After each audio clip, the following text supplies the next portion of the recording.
Get mine shared up to the Discord as soon as it pops up. Let me hit the Google. Don't want that. Make sure everything's good. Let me just link this out to my Discord. Ah, there we go. Everything's looking pretty good on mine.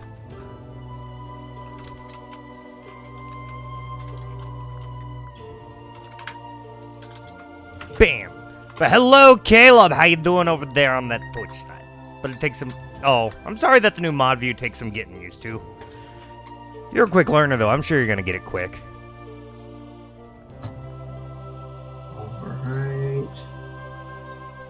Getting it all figured out?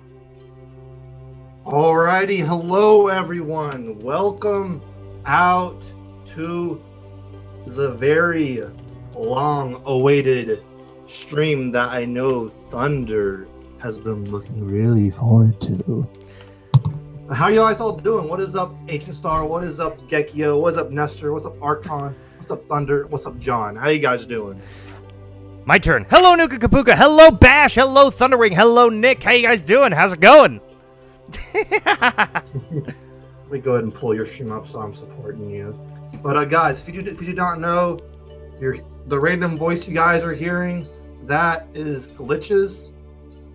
So you guys probably know him. We raid him so many times. But his link is in the description. Go check him out. He's an awesome dude. Go check him out. Oh no, I forgot to do that. I was gonna remind you, but I was like, he probably remembered. Oh no, I did not remember. Let me get that quick. Yeah, go check him out, guys. He's an awesome dude. He does a lot of content. He does visual novels as well. He loves Doki Doki Literature Club. Loves it. He does a lot of craft. He does this Stardew Valley. He's doing Animal Crossing. He's doing a bunch of stuff. I am a variety tuber. Yes, just like me. But we got 5 likes. Can one of the mods please give out 500 treasure? Oh dear, there we go. Just about got my... Yeah, hold on. Let me just finish my setup. That should have been done a while ago.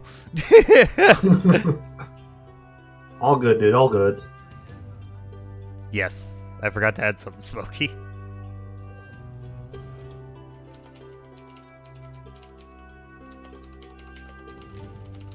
Oh, I'm very excited to this. Thanks, Thunder. I appreciate it, buddy. Bam! There we go. Now it's just got to save. Changes are being saved. Change is saved. Boom, there we go. Awesome. So I noticed that yours is doing the same thing that mine does on YouTube, where it does not like to show that you're streaming. Wait, sorry. Say that again, Glitches. So, like, in my feed, it doesn't show that you're streaming, and it's been doing that a lot with mine, too. Yeah, the YouTube bots have been messing up because there's, like, no actual employees at the headquarters because of what's going on. So, it's been happening to a lot of people. It's been happening to, if you know Pudge 007, it's been happening to him a lot lately. It's been happening to everyone. So what I've been doing is just, like, I'll post to my Discord, and I'll make a YouTube post about it, too. Oh, yeah, I keep forgetting about those posts. And they finally did something good on those. YouTube Studio will now actually show when people comment on those posts. Oh, geez. But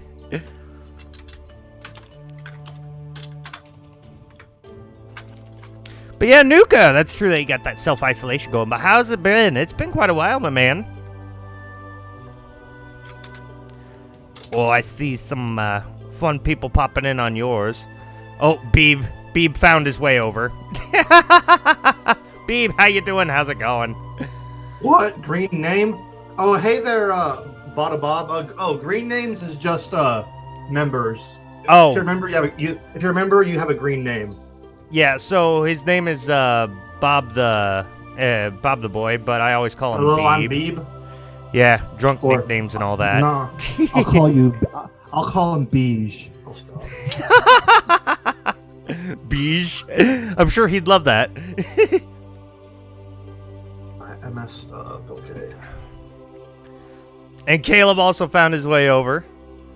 Archon found his way over. Hello, Archon. Thank you very much. Let me just send this thing out on the post. And we can start this baby up. Now, there is a little thing that gives you a recap. Would you like to do that? Yeah, might as well. Alright. I was going to say the same thing because I honestly forgot what the company was. Koitech. It was Koitech. Like the fish. That's what it's called. Koitech. Yep, Koitech is the company that I was trying to think of. Alright. Your YouTube videos. Boom. Post. You get to my stream. But what is up, people? What is up, Caleb? You're no longer alone. Bee-boo, Beige, Foreigner Time. Hey, Colby, how you doing, buddy? But all right. Without further ado, guys, let's go ahead and get into this. Hit that review the story so far button.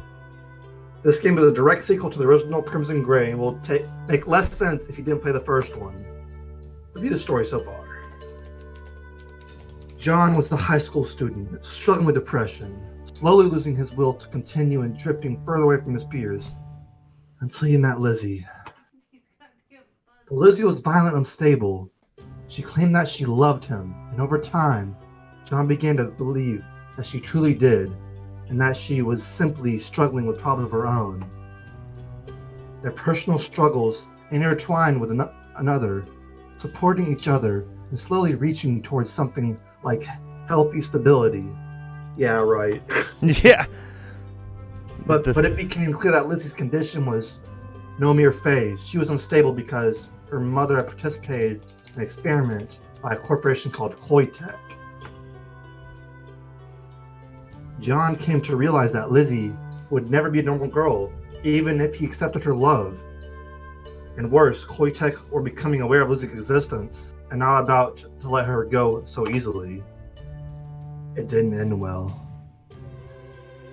When it came to the moment of that truth, John accepted Lizzie as she was, even with her instability. They managed to escape Koitech and ran away together. But though they escaped the Koitech, can they actually build a life together when things are peaceful? Can Lizzie remain stable when there isn't a threat for her to fight? Can she be truly supportive partner to John? That is what the story is about.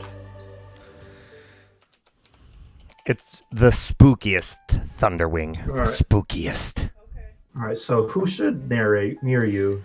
It all depends. I can do a fair narrator voice if you'd like, but We could switch on and off to maybe. Sure. How will we decide when we switch on and on?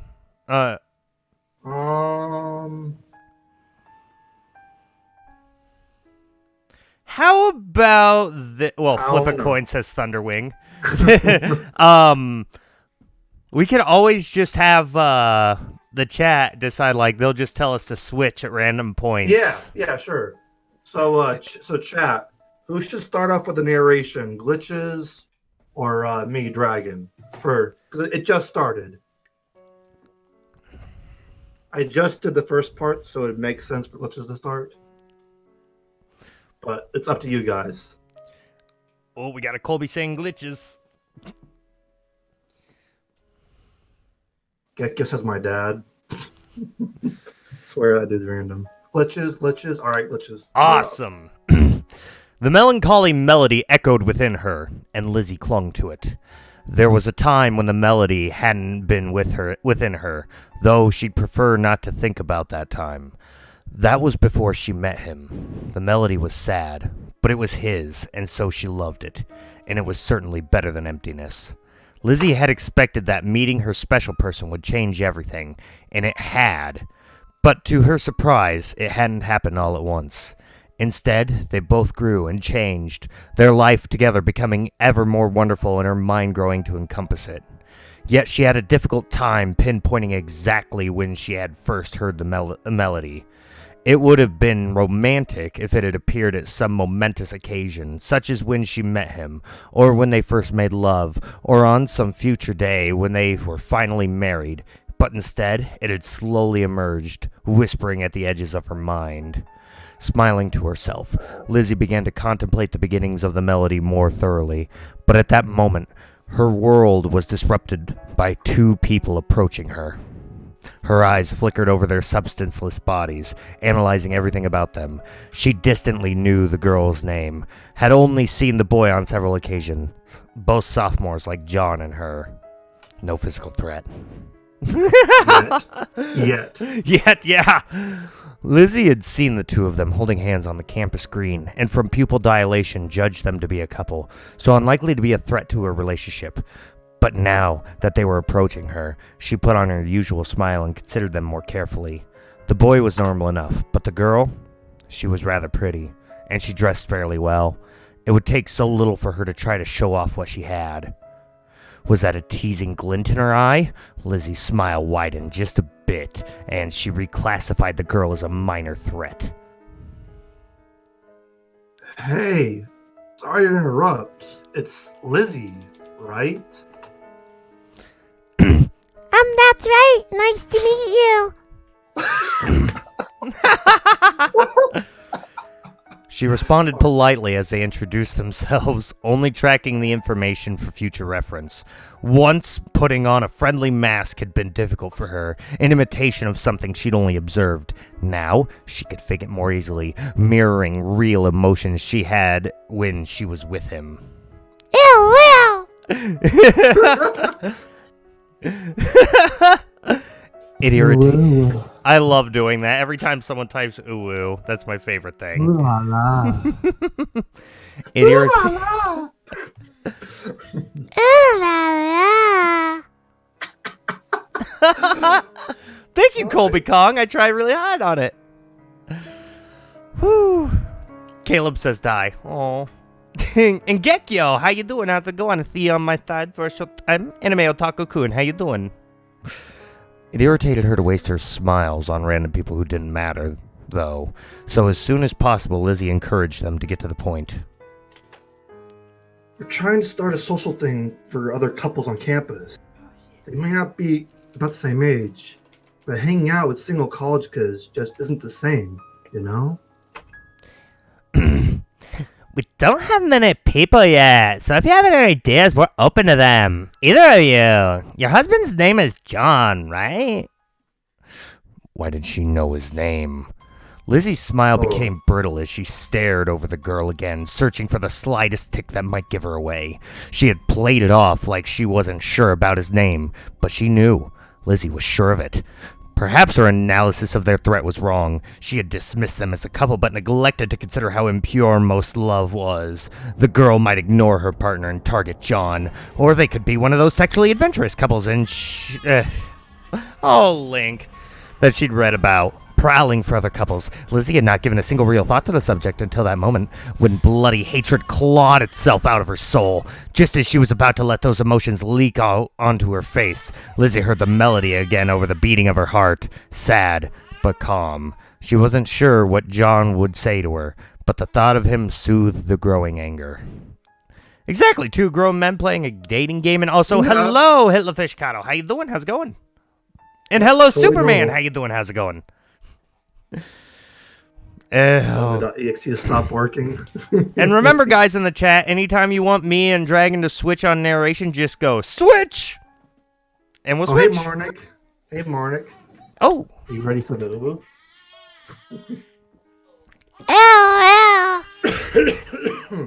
Yes, he does. Hit fish. Oh, Nintendo switch things up. Okay, Thunder, if you say so. Awesome. It was almost possible that the girl hadn't wanted to seem too forward. Like they've been tracking them. Checking their faces more carefully. This is a sense of nervousness and forced calmness. That aside her main concern. Flag is a problem for future consideration. Everything glitches? Hello. Wait 1 second. I couldn't really hear that last part. You kind of cut up there and then Link crying as well. Yeah, that's why I stopped. Here, I'll Go back. Hold on. He's had a bit of a day today. Sorry about that. Alright. It was almost like the girl hadn't wanted to seem too forward. I'd been tracking them, checking her faces more carefully. This saw hints of nervousness and forced casualness. She set aside her main concern, flagging as a potential problem for future consideration. Only a tiny fraction of a second has passed. Lizzie gave them both an apologetic smile. That's very kind of you, but it's hard for us to have much of a social life. We're trying to get our degrees quickly. Oh, that's a shame. Guys, please do not do commands that have sounds to it. Oh, that's a shame. The offer's still open though. Oh gosh. Lay a husband now, okay? Okay. With that, Lizzie brushed past them as quickly as she could without seeming rude. Despite the potential threat and new source of danger to consider, she also felt a little warm. Ooh. People thought they were married. They were often together on campus, but Lizzie had thought she restrained the majority of her affection for when they were alone. The warmth trained away slowly as Lizzie went about her business, though. They still weren't married. John was willing to tie the knot, but the thought of it made her heart leap into her chest. It had nothing to do with the idea of being with him. Lizzie berated herself for the very thought, and everything to do with how she was sure that the wedding would draw bad luck to them somehow. At first, she hadn't wanted to get married because she was afraid that the official record would draw Koitek down on them somehow. Over 2 years had passed since the violent incident, and it was clear that they had escaped. Enrolling in college hadn't drawn any negative attention either, so it was safe for them to get married. And yet, something would go wrong. Even if they didn't invite anyone, she was sure that someone would ruin their day. While no one could positively ruin the relationship, she would only have one wedding day, and she wouldn't be perfect. If people look suspicious, I wouldn't trust them with your cookies. Okay, Thunder. Suddenly, the people around her were too many, faceless, soulless creatures, moving past her indifferently. The drone of their voices drowned out the melody. Ooh, new music? I know, right? It's kind of terrifying. Stopping in pace, Lizzie frowned, struggling to regain it. But his melody had drifted out of her mind, and no amount of thinking about the joy she felt with him would bring it back. Checking the time, Lizzie decided she had enough before she needed to go to class. Normally she preferred to arrive early, but that was no longer the priority. So loud. The music is so loud. Of class, which she usually found passable. If a pale second to be with him would disrupt her. It was difficult to hold herself back, but Lizzie managed to sprint across the campus no faster than the ordinary runner. My mic? What's on my mic? I mean, you are cutting up a bit. I thought that was just Discord, though. Testing, 1, 2, testing. It sounds Thunder, fine to me. Wrong? Thunder, what's wrong? Like, was it cutting out? Or is it good? Do you need me to reread? It kept cutting off at times. Here, checking the time, Lizzie decided that she had enough before she needed to get to class. Normally, she preferred to arrive early, but that was no longer her priority. The gentle buzz of class, which she usually found passable, if a pale second of being with him would now only disrupt her. It was difficult to hold herself back. Lizzie managed to sprint across the campus no faster than an ordinary runner. This wasn't the first time, and someone from the track team had actually tried to recruit her. Is it good now, Thunder? Did you hear that? Nice and clean? It sounded great to me. You're good now? Awesome. That was unacceptable. The track uniforms were flattering. Everyone would be wearing them. Of course, he would come out to events to be supportive, but that meant his eyes would be assaulted by entire female track team. That could not be allowed. Oh. Oh.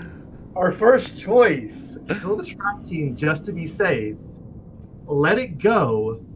Let it go, Lizzie. John would want you to let it go. Wait. Move your mouse and then don't move your mouse. What?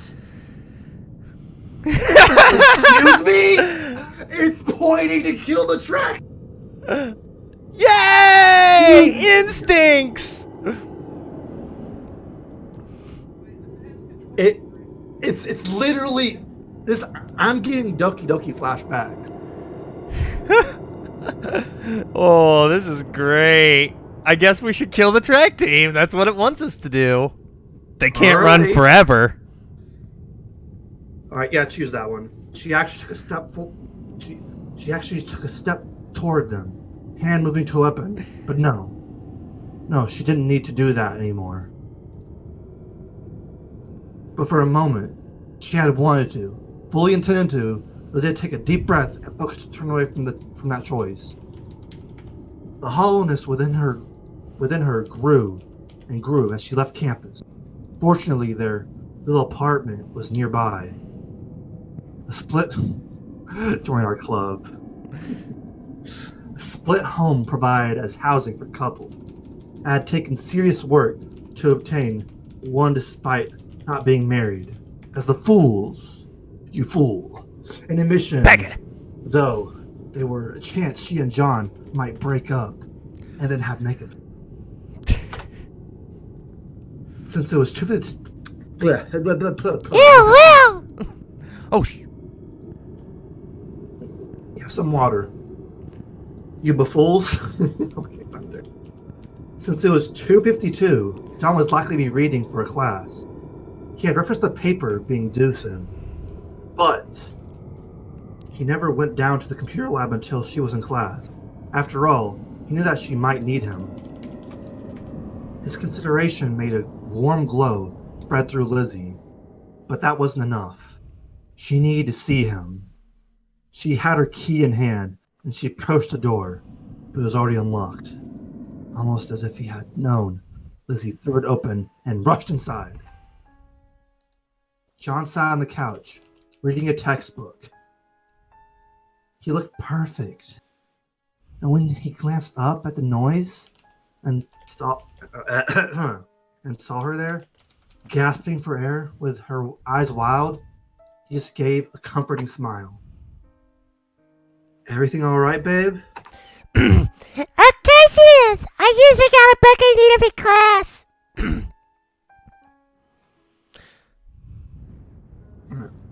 Chat. Should we switch it up, chat? hello, Xanathar. How you doing? How's it going? Yep, there he is, John. There he is. Should we switch up the narration? John's awful haircut. Also, yes, switch. Okay. Switch? All right, switch it up. Not sex scene yet. She swept up to him and wrapped her arms around his shoulders to give him a slow kiss. The sight of him had calmed her considerably, and Lizzie tried to keep the desperation out of the kiss. Yes, this warm intimacy with him was what she needed. There was no sense giving him anything to worry about. She had found him, her perfect person. Lizzie drew back slightly and rested her forehead against his, her heart filled with warmth and his melody strong in her mind once again. I love you, baby. Slide into that Discord, Gekio. Thank you very much. Oh, gosh. Hey, Pixel Man, how you doing? Oh, hello, Pixel. It made her heart flutter just as much as the first time he'd said it. I love you too, John. More than anything. But as happy as she was to reply, she sensed that something wasn't quite right. There was a bit of tension in his eyes. Was he carrying some weight? Depression? Had someone done something to him? No. Lizzie realized that wasn't it. He was looking at her with concern, having sensed some part of her neediness. It was wonderful that he was so attentive, but the idea that she could have caused him any pain broke her heart. Is there anything you want to talk about, babe? Ooh, questions. Oh, this... Bring us something else. Ask indirectly. Ask fully. I'm sad that it doesn't do the auto-select thing of what she wants. Only with murdering, I guess. I would say,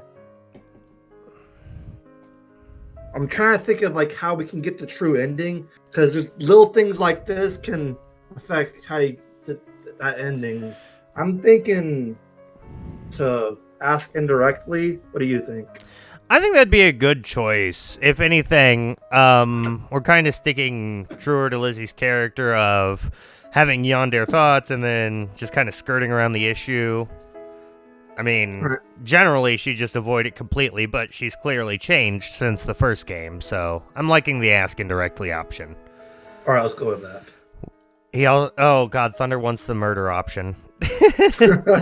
John, have you ever been approached by a couple? He blinked at that, pulling back to look at her face more clearly. Approached by a couple? I mean, there are people in other apartments, of course. We talk sometimes. But they haven't asked you to do anything social? Not since they asked everyone to that block party that I didn't actually happen. What's this about? It's nothing. Lizzie? There's something you're upset about? I'm just being paranoid. It's nothing to worry about, John. Lizzie kissed him quickly, pleased to see the puzzled look on his face. Of course he would never even dream of doing something that would hurt her, even if he was approached by awful people. Though she longed to stay, she knew that it was better to go to class. Maximizing time in the short term would only hinder their long-term objectives, and she wanted as much of him as she could possibly get. Lizzie headed to... I know, right, Gekyo? I'm trying hard on that voice. Lizzie headed to their bedroom and traded one spiral notebook for another, feeling a moment of guilt at the deception. But no, it was better this way. She could take the burden onto herself and leave his life lighter. Where's the sexy option? There's never a sexy option. Hello, literacy rates. How you doing? How's it going? She left with a kiss and a cheery wave, but then crept around the side of the apartment. She had left a little earlier than necessary to arrive to class on time for this very purpose. From the perfect angle, she could see him through the window, going back to his book, studying so seriously to help them have a better life together. Lizzie didn't try to hide the broad smile on her face, just spent a while watching him. There was less need to watch him now that they were together, but she still enjoyed it. Once she had been observed and the other girl had made the despicable assumption that Lizzie was concerned that he would cheat on her, as if such a thing was possible.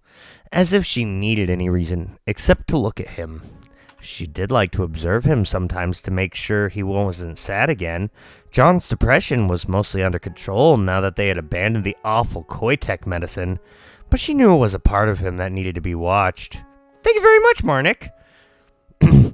The thought of his inner sadness made Lizzie want to run back inside and kiss him again, forget class, and just spend the time making love until he looked only happy and relaxed. I love this writing. Yeah, let's go bang one out, John. Oh yeah, babe. Let me give you a nice... Oh, well, yeah. Reluctantly, Lizzie pulled herself away, chewing on one finger. John might be mentally healthy, but he still needed protection. Her mind flashed back to the track team and the other threats on campus. She would make sure that nothing could interfere with their love. She arrived just a little late, but it was a relaxed university and no one cared too much. Lizzie carefully set out her books and focused on the lesson. There were worse things than classes. If the universe declared that she could spend every single moment with him, she needed something else to fill her time. With a few exceptions like psychology, classes weren't obnoxious at all. A few even provided knowledge that might have utility in the future. Oh gosh, I'm sorry about that, literacy rates. I can understand that online courses are wearing you out pretty thickly, but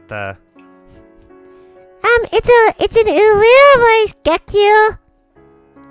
That's why. It's a real voice. And all of it had some utility in getting them closer to their degrees.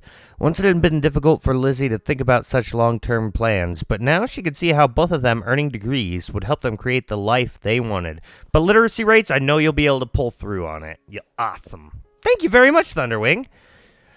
But after that, things became more tangled in her mind. She wanted to be with him. She wanted whatever he wanted, but he was convinced that they should take jobs in the industry, play some small role in preventing pharmaceutical giants like Koitek from doing anything as terrible as they'd done to them at their old high school, or the experiment they had done that had led to Lizzie's existence.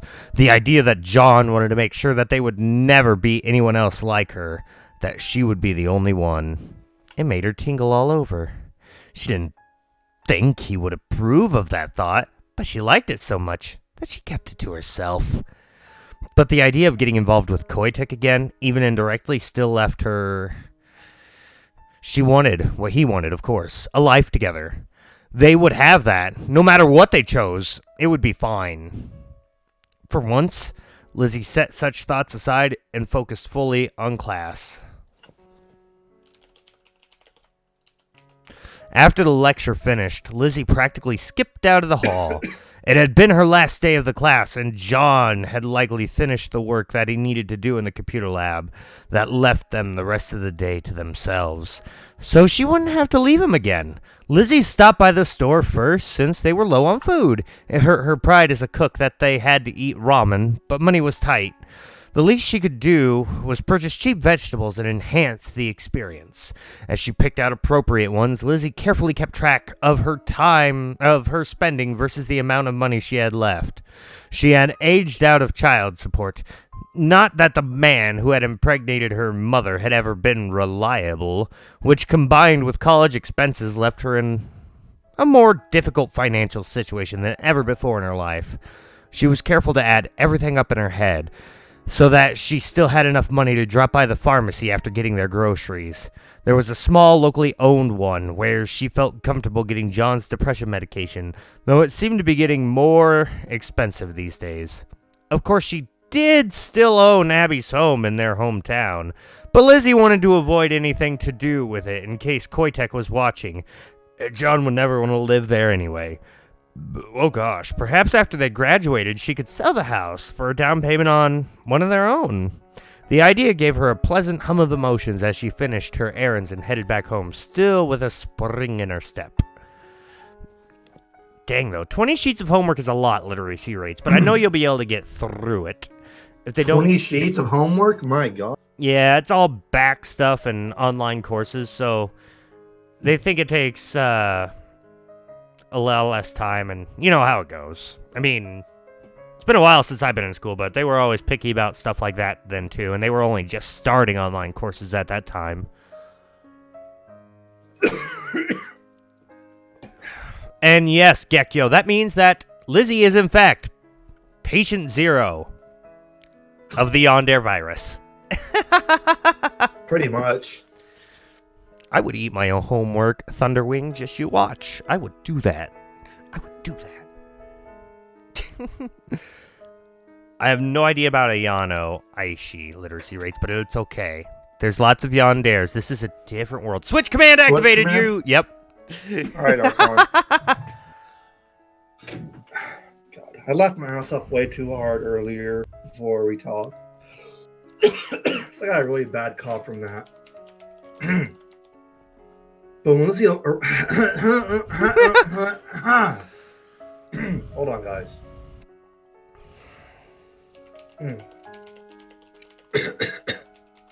When Lizzie arrived, she found the door locked. She quickly pulled out her key, adding another scratch mark to the lock before successfully opening it. The apartment was empty, leaving making her heart hammer in her chest. There was a note on the table, and she seized it. Eyes flickering over the words. John had gone to the computer lab and said he hoped to be back before she was, but that might be longer. So she had an explanation. But even Lizzie breathed a sigh of relief. Part of her mind began to churn with other thoughts. Oh, jeez. What if this was some kind of excuse? No. John would never do such a thing. Here we go again. Oh, the terrifying music is back! Mic keeps cutting off, says Colby, but I'm not hearing it, so... Here. Let me try and do something. You said you're on OBS now. Do you by chance have your command set up at the bottom so you can see how well everything's going? Like how many kilobytes per second you're uploading? Yeah. 2,500, 2,600. Okay. 2,100. So it's not that then. Yeah. So let me. I think I might know what the problem is. It might be my filters. Compressor off, noise gate off. So it might be better now, guys. But compressor on. Okay. All right. It's going good though to me, Dragon. When lit. Yeah, because so what we were doing earlier, you know that one meme where like it's a video and then the girl goes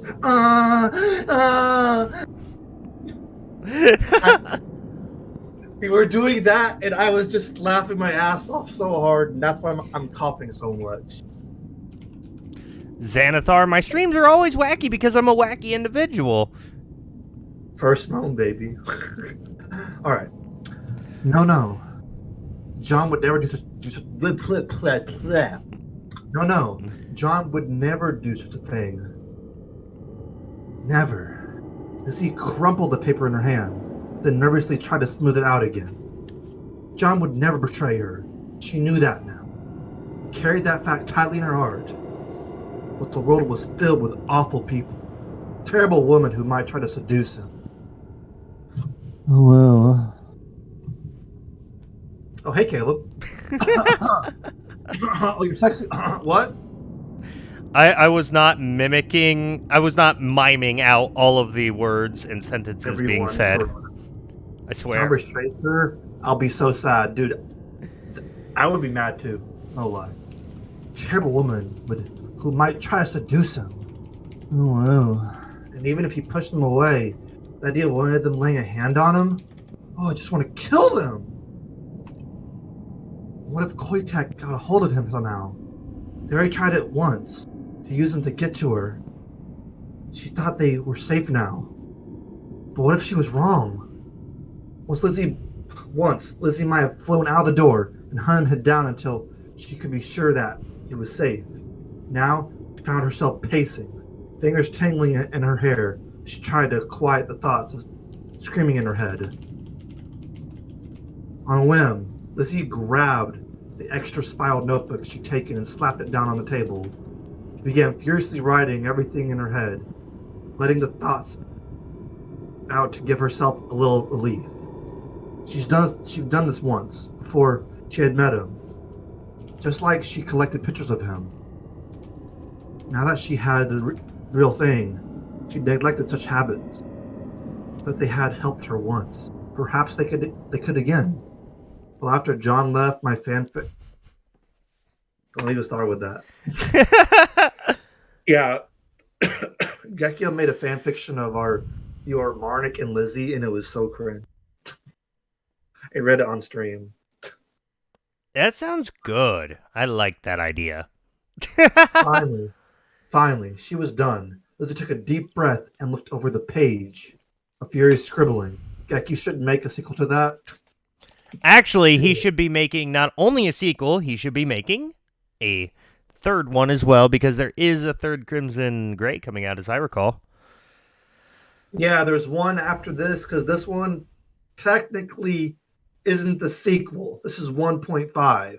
Oh. I've read into the stuff, like, I've read into it, and she's going to be making a Crimson Gray 2.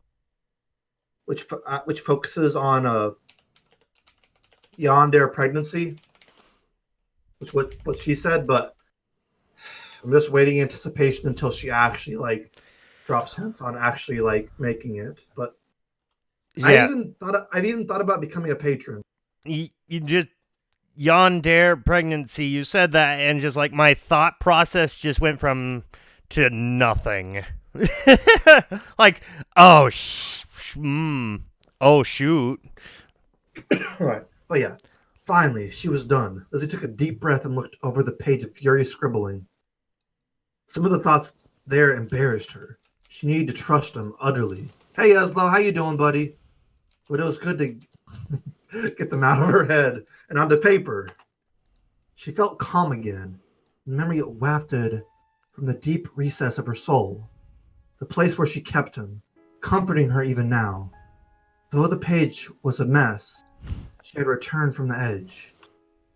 Lizzie realized that she was gripping a knife in her other hand. After a pause, she let it down. Oh wow, Gliitchzz.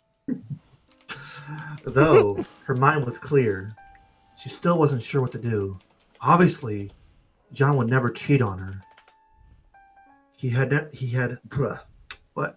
been very considerate to leave a note, and no doubt that explained the situation. It was also unlikely that anything terrible had happened to him. She still missed him, though, and wanted to drown the rest of her fears in his presence. John cheated on Lizzie with John? Huh? Wait, what? I was busy doing the caramel dancing. What?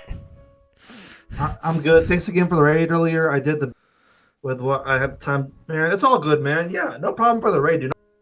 If you guys have not already, make sure you guys go ahead and smack that like button and go smack Gliitchzz like button. I'm pretty sure I'll give him a nice boner. But go check his channel out, guys. Down below in the description. Exactly. Well, why would I ban Dark Gamer? He could say that the thumbnail looks gay. That's a compliment. Well, the thumbnail looks very sexy. I agree with that 100%. It was all Archon's idea to do the... Did you notice the ghost Lizzie in the thumbnail? I did not, but that was Archon's idea. Archon, that was an amazing idea. And also, I do really love the thumbnail. Yeah, Archon has some great ideas whenever I thumbnail. So what you're saying is, we should all just attack Archon for thumbnail ideas. Yes. I mean... Following Archon. I do a basic design, and then I ask him for extra stuff. But yeah, she still missed him, though. I wanted to drown the rest of her... Wait, what? I read it, didn't I? Wait. She still missed him, though. I wanted to drown the rest of her fears in his presence. It was possible that he would be unhappy if his work had gone too long. Might be happy to see her. So we got 10 likes, guys. Can one of the mods please give out 1,000 treasure? Nick, why? You kind of made me cringe. You're watching me do a visual novel? Haven't I made you cringe? I'll bring back Yuri. I want to open your know what? And crawl inside you. Oh, that's your Yuri voice? Do you want to hear my Yuri voice? Oh, yeah. Well, yeah. I'll open up your skin and I'll crawl inside you. It's marked with my scent. Oh, that's great. I wish I was there for that stream. I didn't. Okay, so here's the thing. I at first did a static playthrough with just like regular crap voices. Then I eventually developed my voices further. And then I had streams. I had several Doki streams, including a Doki Abridged stream, which highly suggests the Doki Abridged mod. It is easy to mod, and it is hilarious. It is a bit swear heavy, but it is really good. Colby Kong says I made him cringe harder. I win. I think I was there for part of your Abridged stream. Yes, you were near the end of it. It was great.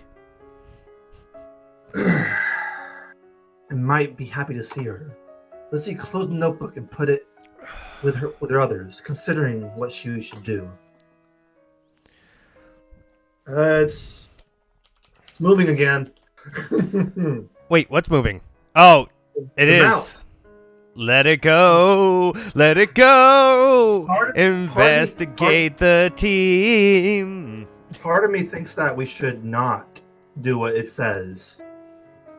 Yeah, I just think it's funny that that's clearly the choice she wants, but there's still 3 attempts to not do it.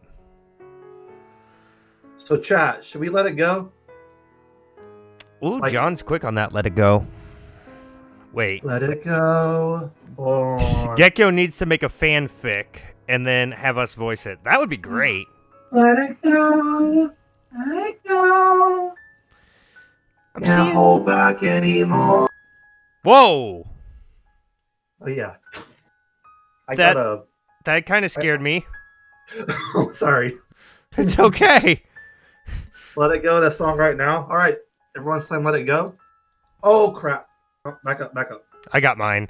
And Doki is a pretty spooky game, but the abridged versions get even more spooky. Lizzie's mind began spinning out of plans for investigating and attracting, determining which of them were threats, but no. She carefully set those aside.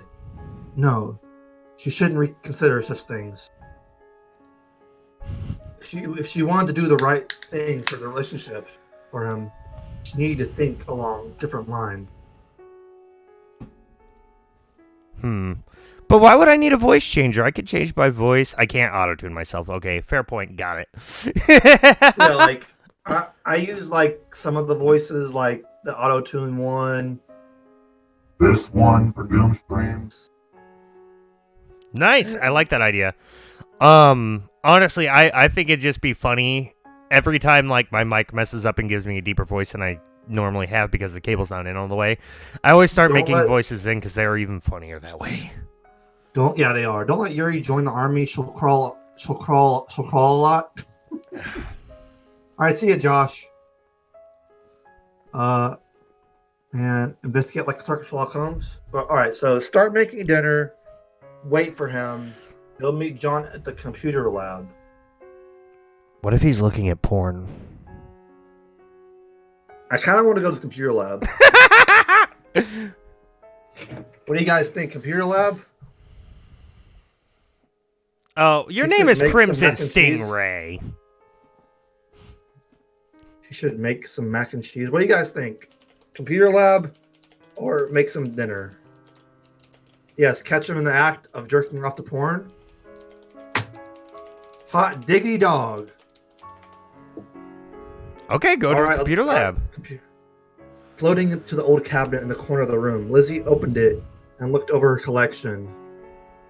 She selected her axe, of course, and took another knife to complement the one she always carried. Yes, this felt better. Oh no. More certain in what she needed to do now. The stress melted away. Her world narrowed down to the single focus as she left, locked the door, and headed toward the lab. Ugh. There were other people on her way, but they didn't exist for her. No physical threats, no relevant factors. Eventually, she reached the building that held the computer lab, where less well-off students like them had to go. She slid around to the side entrance just in case, then walked inward toward where she hoped he would be. Finally, she spotted him, trying to collect his things, but talking to another student, a boy. I swear, dude. John looked like Ichigo. I mean, that's a fairly common, like, messy hairstyle. Yeah. John, you look handsome. Oh, boy, somehow he worked with him at the computer lab. What does he do his name? Not a threat. Okay, wait a second. I'm just going to stop everything. This game doesn't take place anywhere past the year 2000, does it? Yeah, we're still in the 90s. Yeah, I thought so. Because they're the computers, the fan, the chalkboard, kind of dead giveaways. Why is your mom going to kill you, Superman? Yeah. I've read the, like I said, I read the stuff, background information. The first game took place, I think, in like 1960, and this one took place like 2 years after, I think. Homie made a great point, and John looks like an off-brand pro tag. Wait a minute, is that his brother? Darn, this game is old. Wait, is he his brother? It's probably just another classmate. Yeah, their eyes are different, their nose is different, their hair is different. They literally copy and pasted the body, though. Did they? No, their necks don't look alike. Well, I mean, like, okay, if I had to describe it properly, it would start from, like, the shoulders, and then they cut around pretty much the t-shirt. True, alright, yeah, I got you on that. It's, I mean, fairly body similar. Body styles are fairly similar in anime, especially when they're both, guys. Yeah, Thunder. John went gay for Marnik. I'll stop. Ew, wow. She breathed a sigh of relief, and I'm sorry, Mark. I didn't mean to put that on. I'm sorry. Hey, straw! She breathed a sigh of relief and leaned back against the wall against the door of the lab. There was a simple explanation as to why he was late, as she had known there would be, but it was still comforting to watch him. Lizzie slid a hand in her purse and shaft of her axe while she waited. John finally exited, and though she looked surprised to see her for a moment, after that he smiled. Lizzie, sorry, am I that late? No, I just had to see you. She greeted him with a hug and a quick kiss, then pulled back. John, let's go back home. Also, hey Joel, how you doing, buddy? Hi, Joel. How you doing? I'm Dragongaming's special friend.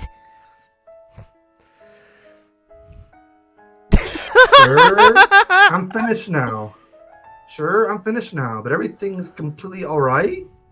You seem more nervous recently. It's just stress, I think. I wish we had more time together.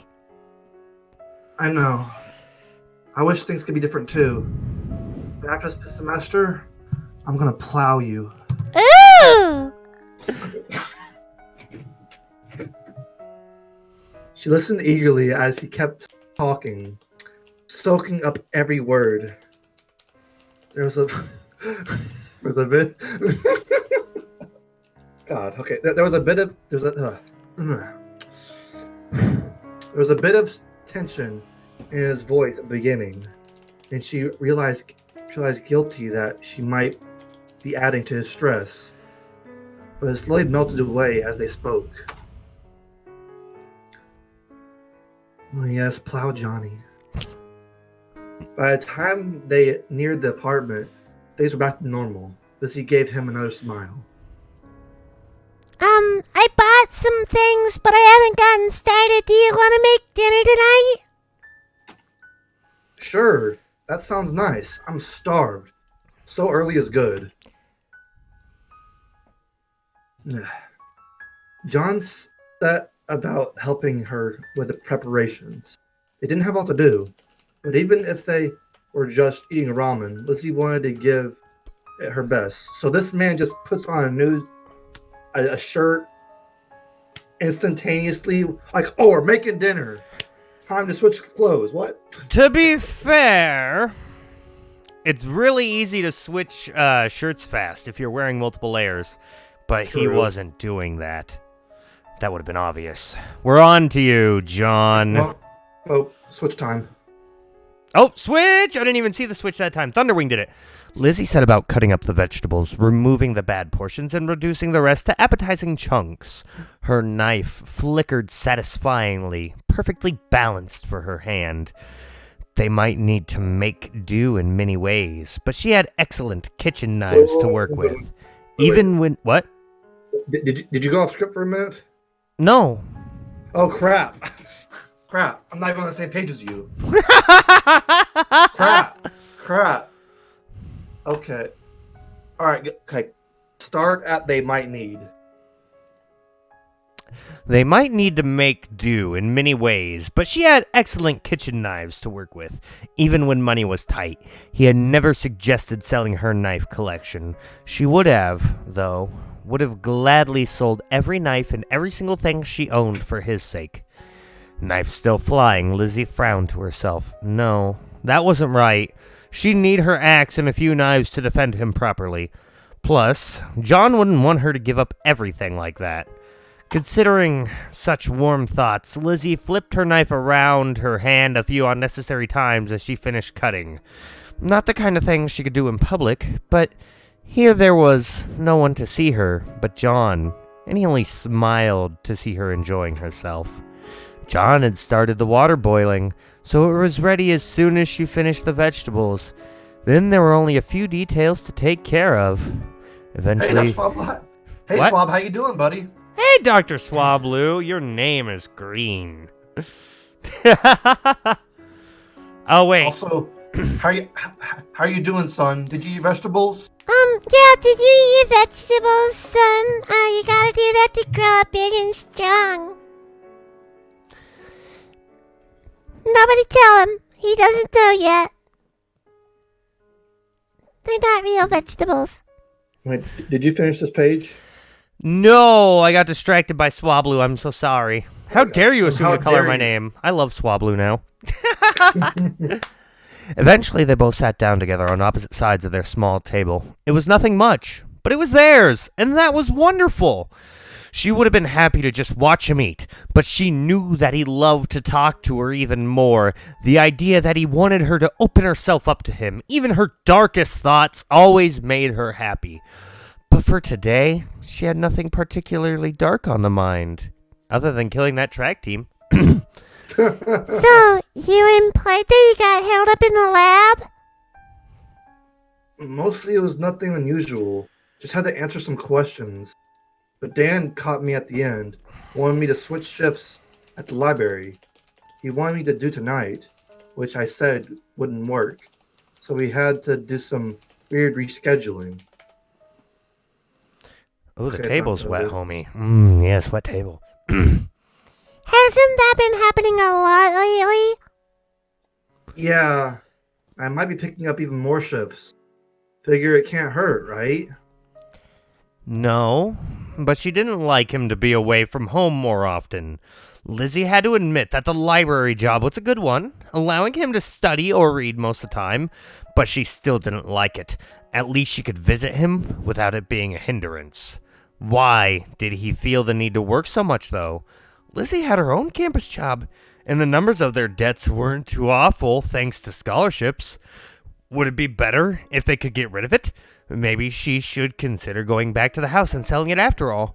Though she considered asking him all these questions, Lizzie decided to hold back.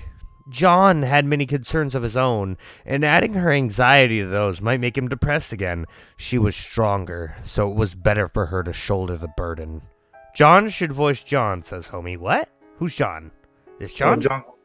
John Guatemala, one of my mods. Oh, well, I know who John Guadarrama. I love rolling my R's. It's so good sounding. Diamonds. Wait, what? Oh, the mics is kicking in. After dinner, they moved to the couch to work. It was a ratty old thing they'd gotten off the curb, but it was fairly soft, and it served to hold them. They sat on opposite sides, each with their textbooks, their feet touching in between, just being able to be so near him, so comfortably. Lizzie slid her feet against his leg and gave him a bright smile when he looked up at her.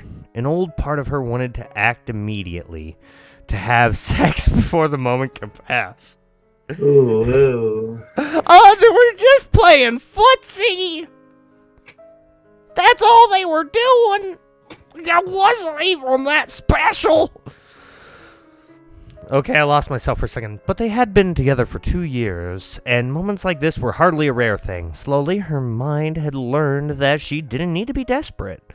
The life she wanted with him was filled with moments like this, too. Despite her thoughts circling around him, Lizzie finished her work rather quickly. Because of it, in a sense, there was a purpose to so many activities that had once been just going through the motions.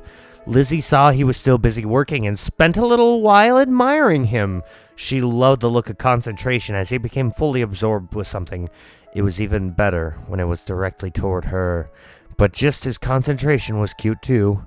She could have watched forever, but once she got her fill, Lizzie stood up. She kissed him on the cheek, then headed to the other side of the apartment. They didn't have a lot of space, but there was enough for her to retrieve her axe from the cupboard and experiment with it a little. She hadn't experienced any more physical instability since the incident, leaving her very capable of protecting him. But she needed to be cautious. Though she didn't like to think about it, Lizzie had to admit that there was a small chance she could hurt John by accident, even if they never had a serious conflict with Koitek again.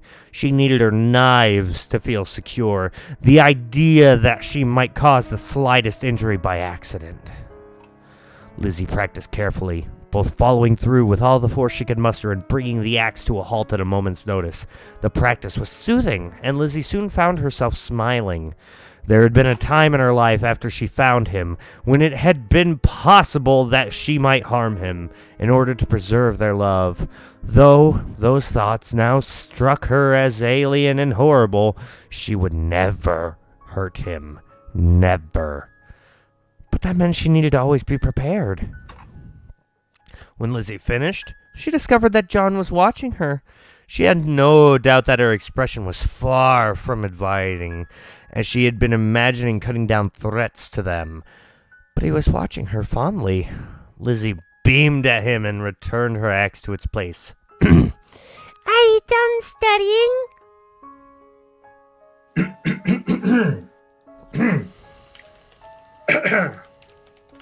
For tonight, yeah. There's no point doing more, so I can read at work tomorrow. Then... She drifted closer to him, smile broadening as she pored over his face. He wasn't too tired. He made a point of saying his work was done. And though he had been watching her with gentle affection, she knew there was more there. Lizzie eagerly slid down into his lap, her body pressing against his. So she could feel the proof of his desires in his pants, and she cooed happily. But though he put his arms around her waist, his eyes still watched her carefully. I know you need to get up early, though. Okay, wait, pull up. I need you to get up early tomorrow, though. Do you want to? Whoa, Jesus, move your mouse away from that. The mouse really wants to have sex. Look at the mouse, like, bruh. It's like when you complete Solitaire back on Windows 2000 and XP and 95 and everything just slides down and makes replicas. Does he be like, every day I be watching you? Every step you take. All right. I guess we're McFricking. Okay. Grinning, Lizzie leaned in closer and kissed him. There had been so many small kisses throughout the day, each adding a little warmth inside her, and now she returned it all, kissing him deeply and passionately. His hands tightened on her waist, holding her a little closer. Most of the hesitance and uncertainty were gone now, since they were familiar with each other's bodies. She had never had trouble needing him too much to be hesitant, but John moved more slowly. It sent a thrill through her every time he touched her confidently.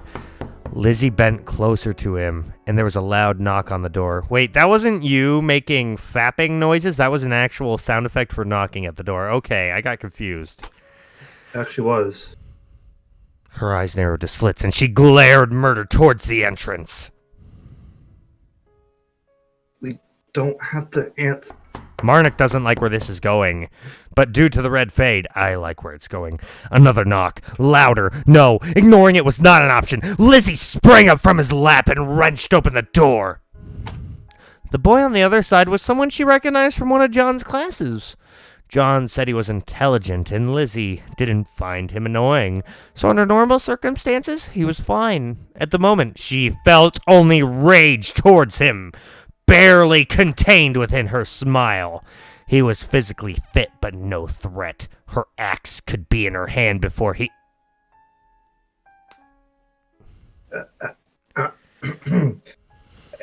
Hey, Aaron, what's up? I didn't realize I was in top chat on your channel. Oops.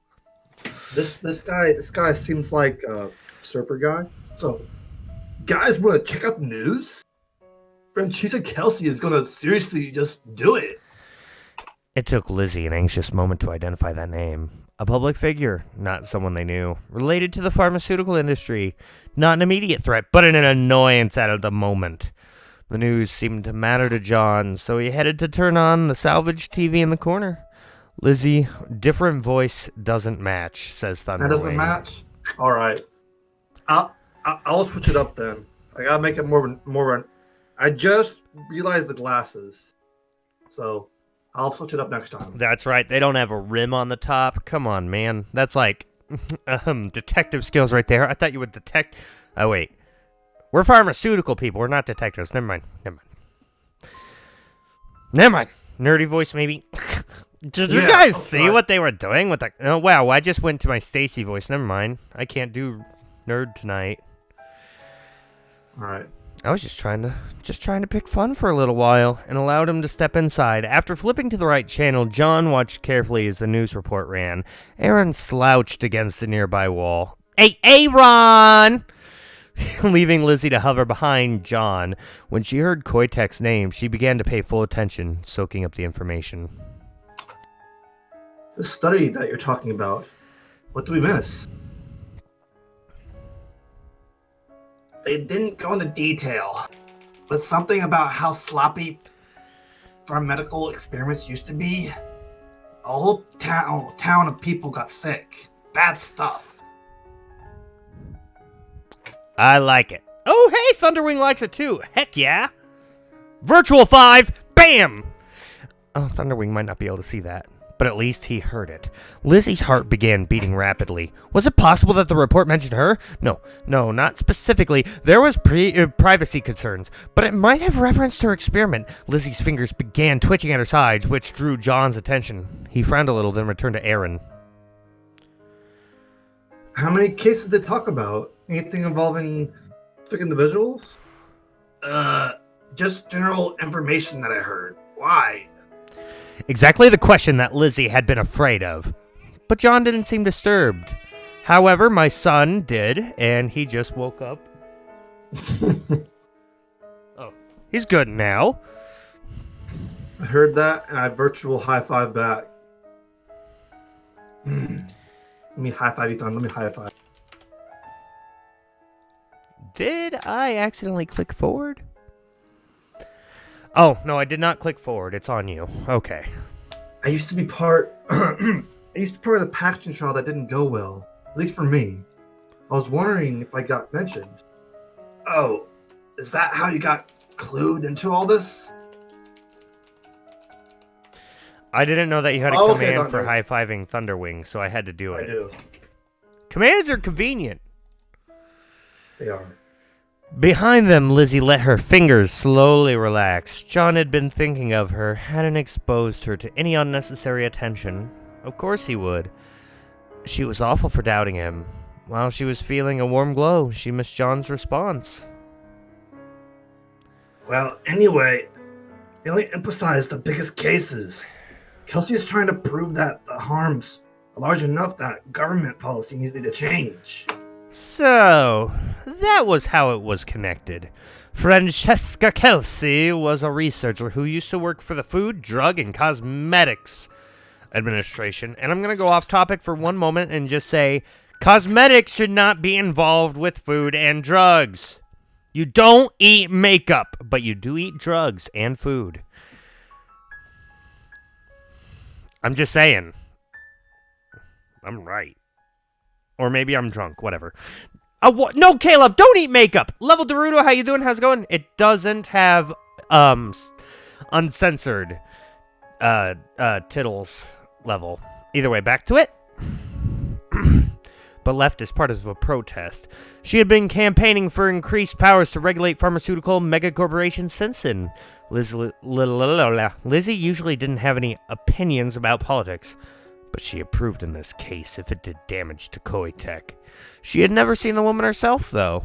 Lizzie watched curiously until the news station played a clip of Francesca speaking about the report, then began chewing on one knuckle. Though Francesca appeared serious and dressed professionally, she was too young for Lizzie's taste. Maybe it was fine for John to pay attention to her, since she was doing important work related to the both of them. But his attention focusing on anyone else made Lizzie anxious. This is good, you know. But why'd you run over here? The congressional debates are going to take forever. Oh, that wasn't the urgent part. It said earlier, Kelsey's going on a speaking tour trying to raise awareness of the issue. But all locations are set. You need to get her on campus, man. One leveled Naruto in my Twitch chat goes, "Y'all remember Relia? Who could we not remember Relia? He's awesome." Yeah, he is awesome. I'm a member on his channel. I really need to get there more. I don't know how much help we can... I get it. I don't know how much help we can be, though. Well, I wanted to ask you... You'd join again. We need more people to lead this if we're going to gain any momentum. Hello, Smash Rogue. I kiss your face. John hesitated, looking toward her. His mouth had opened slightly as if to ask something, but he saw the tension in her eyes. Aaron looked back, too, but Lizzie had pulled her finger from her mouth, and...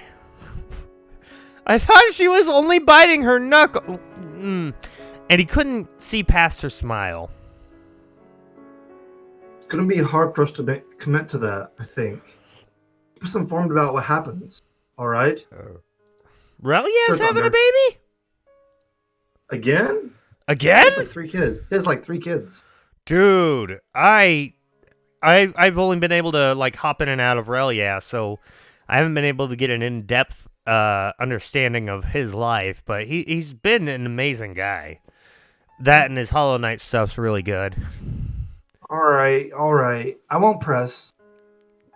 I'm gonna get Kelsey here, though. Surely we're a big enough campus.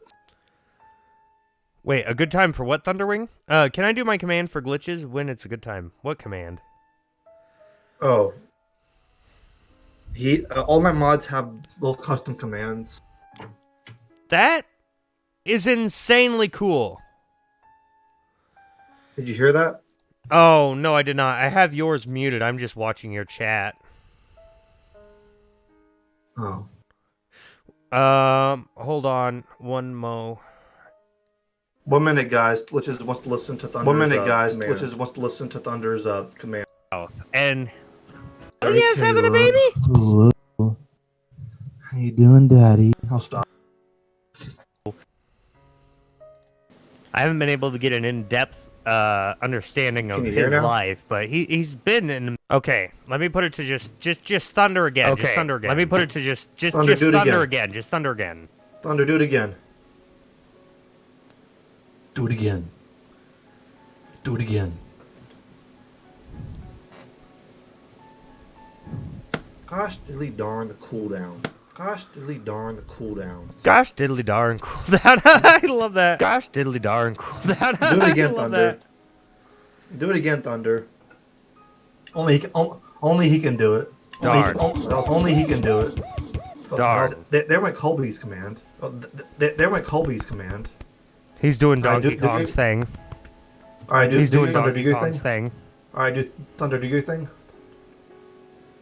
Thunder, try it again. Thunder, try it again. Different time. Different time, Thunder. Just different time. Different time, Thunder. Just different time. Doing something to make me feel cool. Doing something to make me feel cool. Nice, Caleb. Alright. Thunder, we'll do it like Thunder. We'll do it like later on, alright, dude? Okay, sad face. I'm sorry, dude. I'm sorry. Okay, there we go. Now I don't know how the echo. I agree with that, Crimson, actually. But, why am I hearing double level duress? Because I was reviewing footage to try to listen for a special sound effect. Dragon, you there? Yeah, I'm here. Oh, it got silent. Well, John... Oh, what was that? I was just so turned on by your presence. Oh. Wait, I mean... Oh, Well, John made small talk and walked Aaron out. Lizzie stayed in front of the television and kept watching the broadcast. Koi Tech had tried to take John away from her. She had feared 1,000 things, and many times he had calmed her fears. But back then, she had been absolutely right. An intellectual part of her knew that it was a huge corporation manufacturing many common drugs.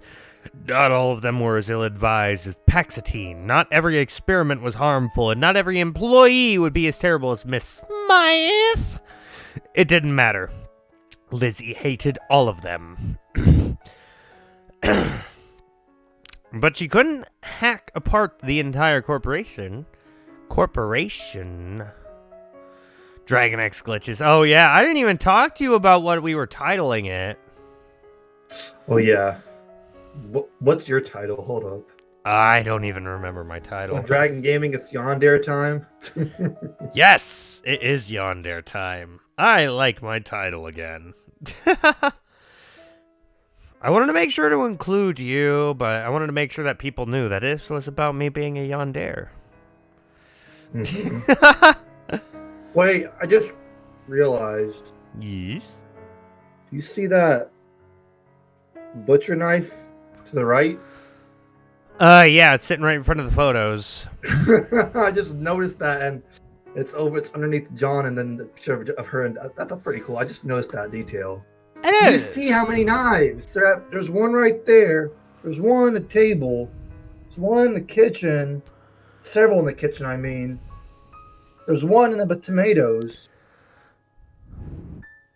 There's probably another one somewhere else. That's all I can see. Actually, you might have a talent for I Spy, because that's all I see as well. Yeah, kitchen shelf with the knife actual handles. It's in the tomatoes. It's on the cutting board. There's one on the table. There's one in front of the pictures. Avengers Infinity War is the most ambitious crossover in history. Dragon Gaming, hold my beer. Yeah. It's all about Gliitchzz X Dragon Gaming. Heckin' yes, I love that. That's so great. But she couldn't hack apart the... Oh, I already read that. I got to... You did? That was why she didn't mind people like Aaron so much. They could be useful. Maybe even this Francesca. But that didn't mean Lizzie wanted her to come here, especially since she might bring attention from Koi Tech. Was this what she had... What? Oh, someone pulled a switch. Oh! I didn't see that. Okay, I didn't see that. All right. Was this that she had been fearing? Wait, I do have one question. Would it be possible to take, like, a quick, few-minute break? Yeah, sure. I want to fill up my water. All right, exactly. Just to let you know, this would be a good time to run ads. I do not run that. I just know that we have an ad button. You probably already knew that long ago. That is true. I'll go and do that. I'm just letting you know. All right, be right back, everybody. Oh, dear. I've got to go to the bathroom. All that alcohol.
All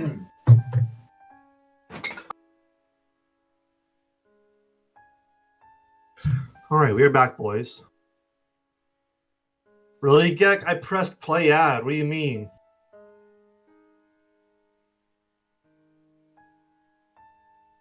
Marshall back out of messages. Message starts moaning. Message starts moaning. Oh my gosh, Thunder, you're too much. You are too much, Thunder.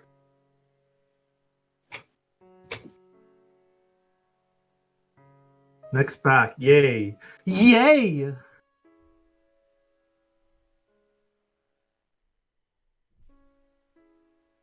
Hey, Mom. Missed you.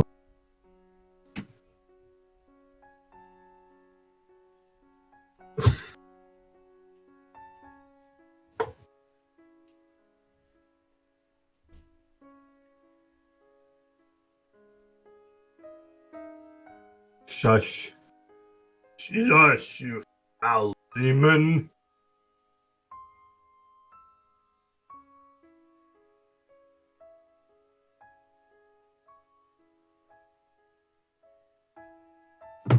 Never ever. Nick won the race? What do you mean I won the race? This ain't no race.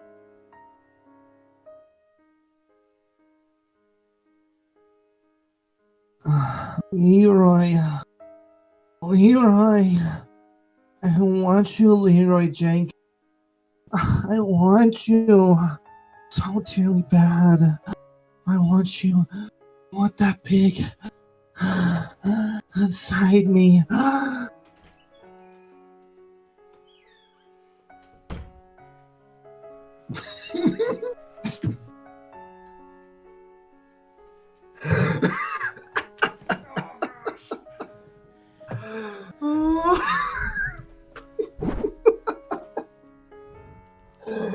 Oh Lord. I got salsa on my headset. Completely unrelated to my absence. But Yes, thing. One of my viewers asked me to moan Leroy Jenkins, and Leroy Jenkins. oh yeah, give it to me, Jenkins. Give me that big hard cock. Oh. Oh yes. What? Oh, get ready for your command. Yeah, absolutely. Hold on one moment. One moment. I'm ready. I'm ready.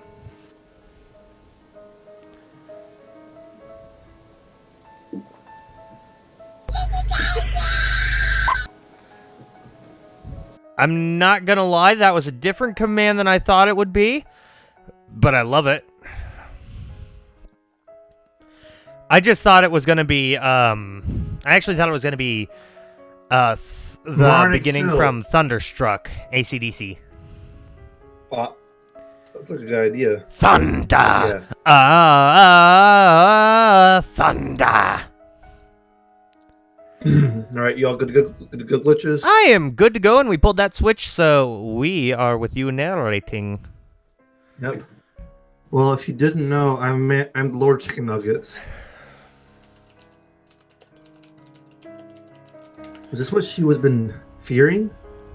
That was why they couldn't get married. Not even with the event. Wait, hold on. Ugh. What? Arise, chicken. Arise. From Aqua Teen Hunger Force. #1 in the hood, G. Was this what she had been fearing? That was why they couldn't get married. Not even with an event like this looming in the future. Not while something could go wrong. All too soon, broadcast moved on to other subjects. Though the pharmaceutical giants were becoming increasingly important to everyday life. Well, I'm excited. They were still usually ignored compared to the banal of celebrity news. Disney didn't care about that, since random foolish celebrities wouldn't attract John's eye. She still moved to turn the television off, though. If they get married, I better be invited to the wedding. Okay, then. When she turned back, she discovered John watching her with concern. She'd been aware that Aaron had left, of course. Okay, Marnik. Of course. But what? But that was the. What's that word? Wait, which word? Where? Periphery! Periphery. But that was at the periphery of her thoughts. Only now did she reflect on the amount of time she had passed. My wedding's gonna have booze and fireworks? Yes. Hell yes. I'm actually holding it in July, and we're having it on my dad's farm, and it's what? That's if the whole virus and everything calms down, of course. Yeah, hopefully. It's gonna be great because it's literally a redneck wedding, so no suits, no nothing. We're all gonna be out on farmland, shooting fireworks, drinking booze. That sounds epic. It will be epic. I mean, I've been to traditional weddings. One of my best friends, brother for life, his was more of a traditional wedding, and I got really drunk and did my best man speech, and I don't remember a single dang word of it. He probably does, though. Everyone said I did good about them. Thank you. I really don't remember it because thanks to YouTube and my work with retail, I'm a fairly good open speaker. I used to stutter when I first met people. I improved a lot, but it was just too nerve-wracking. I blanked. Are you worried about it? Yeah, I am worried about my ability to talk socially. I know that you were just reading it. I had to be. Oh, sorry. I had to be a jerk. Okay. I was literally setting it up for that. Are you worried about it? I'm just afraid something will happen. Claytech will be watching. John approached and wrapped his arms around her, as he eagerly let herself rest against his chest. Maybe, everyone will be watching. Francesco, how do you do that? I can't do that. Kelsey is one of their main political opponents, so they have to know that anything around her will be scrutinized. Even if Aaron gets her to come, I'm sure it will pass without incident. That was logical. It was probably true. Now Lizzie cut and recut the sentence a dozen different ways. She didn't discern any real affection when he spoke the other's woman's name. She was just a political figure working on an important cause. No more. She wasn't a threat.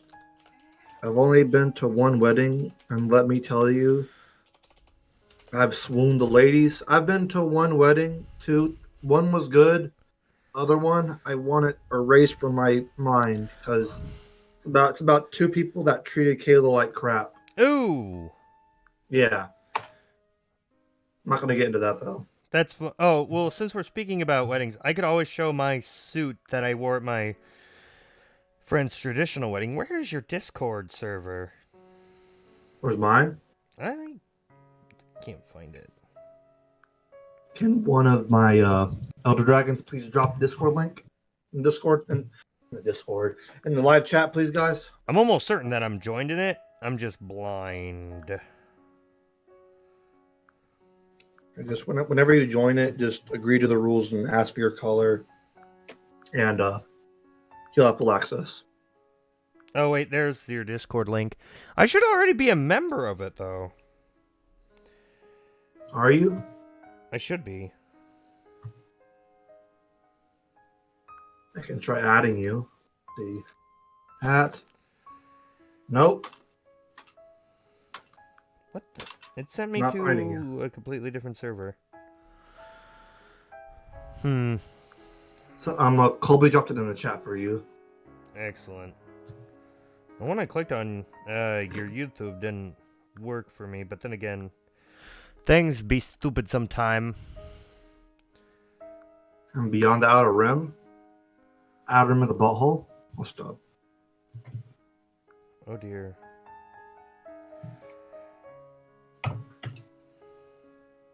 If you're having big issues, I can send you a direct invite to it. There we go. I got it now. Castle of Dragons. Why wasn't I a member of your Discord yet?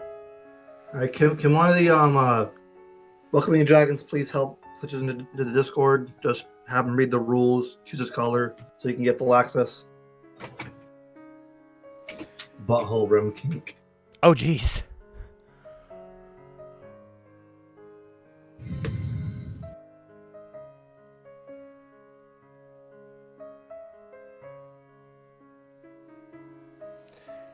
Do it in the invalid channel tab.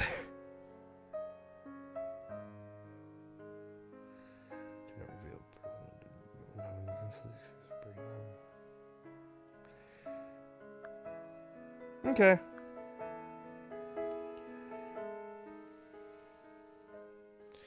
How do I agree to the rules, though? Just go to the waiting room. Mm-hmm. And just say, I agree to them. Then dye zone, choose whatever color you want. There we go. Sorry that I'm holding up everything here, guys. Alright, let me give you a Dragon Army roll. You are now officially part of the Dragon Army. And you're officially a Grape Dragon. Yay! I might as well give you the collab partner role. Yes. Okay, now as soon as I find that picture from the wedding I was in, I can put it in your Discord. Either way, that won't take long. And so we can continue on with the story. Wait, did I read that? Yeah, okay. You're lying. Oh, you did read that? Did I? Okay, that was logical. It was probably true. When Lizzie cut and recut the sentence a dozen different ways, she didn't discern any real affection when he spoke the other woman's name. She's just a political figure, working on an important cause, no more. She wasn't a threat. I know, but the reminder has me feeling so stressed. I understand. Let's just get some sleep, okay? Too late. Lizzie realized that she had worked against herself. Though she felt anxious and twitchy now. If he had initiated again, she would happily welcome it. Sex would have to let her take her mind off anything else for a time. But now, he would just worry that she was only doing it for his sake. And as much as she tried to convince him otherwise, it might trouble him. And that always made things less enjoyable. Like, I don't have extra the color purple, but luckily someone else did it for me. Yep. Don't worry, Thunder, I got you. I got it already. I was about to say, I got purple, and if you look in Dragon's picture gallery, you could see what I looked like at an actual wedding when I was dancing with Smokey. And I shaved beforehand, but it just wasn't long. It was just like You look so different without a beard. I know, right? I have a better picture of me actually fully suited, and I look like Men in Black, but that one's not as good as this. Accepting the ways had gone, Lizzie smiled warmly at him, pulled them both toward the bedroom. Kinky time? Kinky time. Please hold me until I fall asleep. As they lay together, Lizzie cuddled up against his side. She began to feel calm again, rubbing her pussy. Oh, wow! Being near him always generated a deep warmth within her, making her wet. And just lying in his arms like this was peaceful bliss.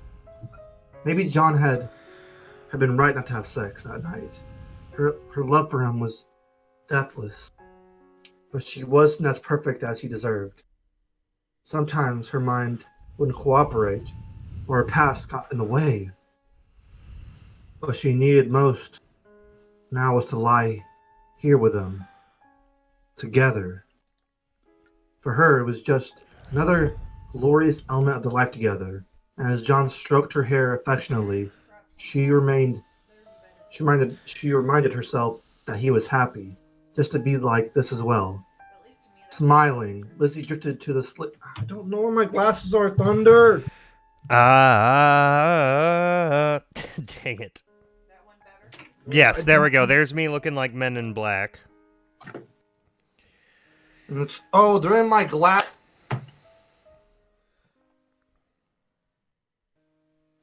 Big buffoon moment. I said I didn't know where my glasses were. They were in my glasses case this entire time. Like, I don't know where I put them. Oh, they're on my case. Big buffoon moment. My God. It happens. You dumb buffoon. Yeah, oh, a buffoon moment. Yeah, buffoon. Huh? Black screen. The warehouse stressful forever in every direction. I've been booped by Benjamin. Sterile, well, yeah, The warehouse stretched forever in every direction. The warehouse. Sterile white walls yawning toward eternity. In the center of it, they were impossibly tiny, yet they were everything. Her memory of the scene played out again. Miss Smith having both of them trapped, trying to turn them. Oh! This is a flashback to Crimson Gray. So we're doing the time warp again. Yeah, it's like, I think she's maybe dreaming about it. It's just maybe. a jump to the left. Yeah, it's like a warehouse. Like, is this a flashback to the first one? Maybe it is. Miss Smith had both of them trapped, trying to turn them against each other. In real life, she had fought back. John had helped her and trusted her even after the worst. They had escaped. What?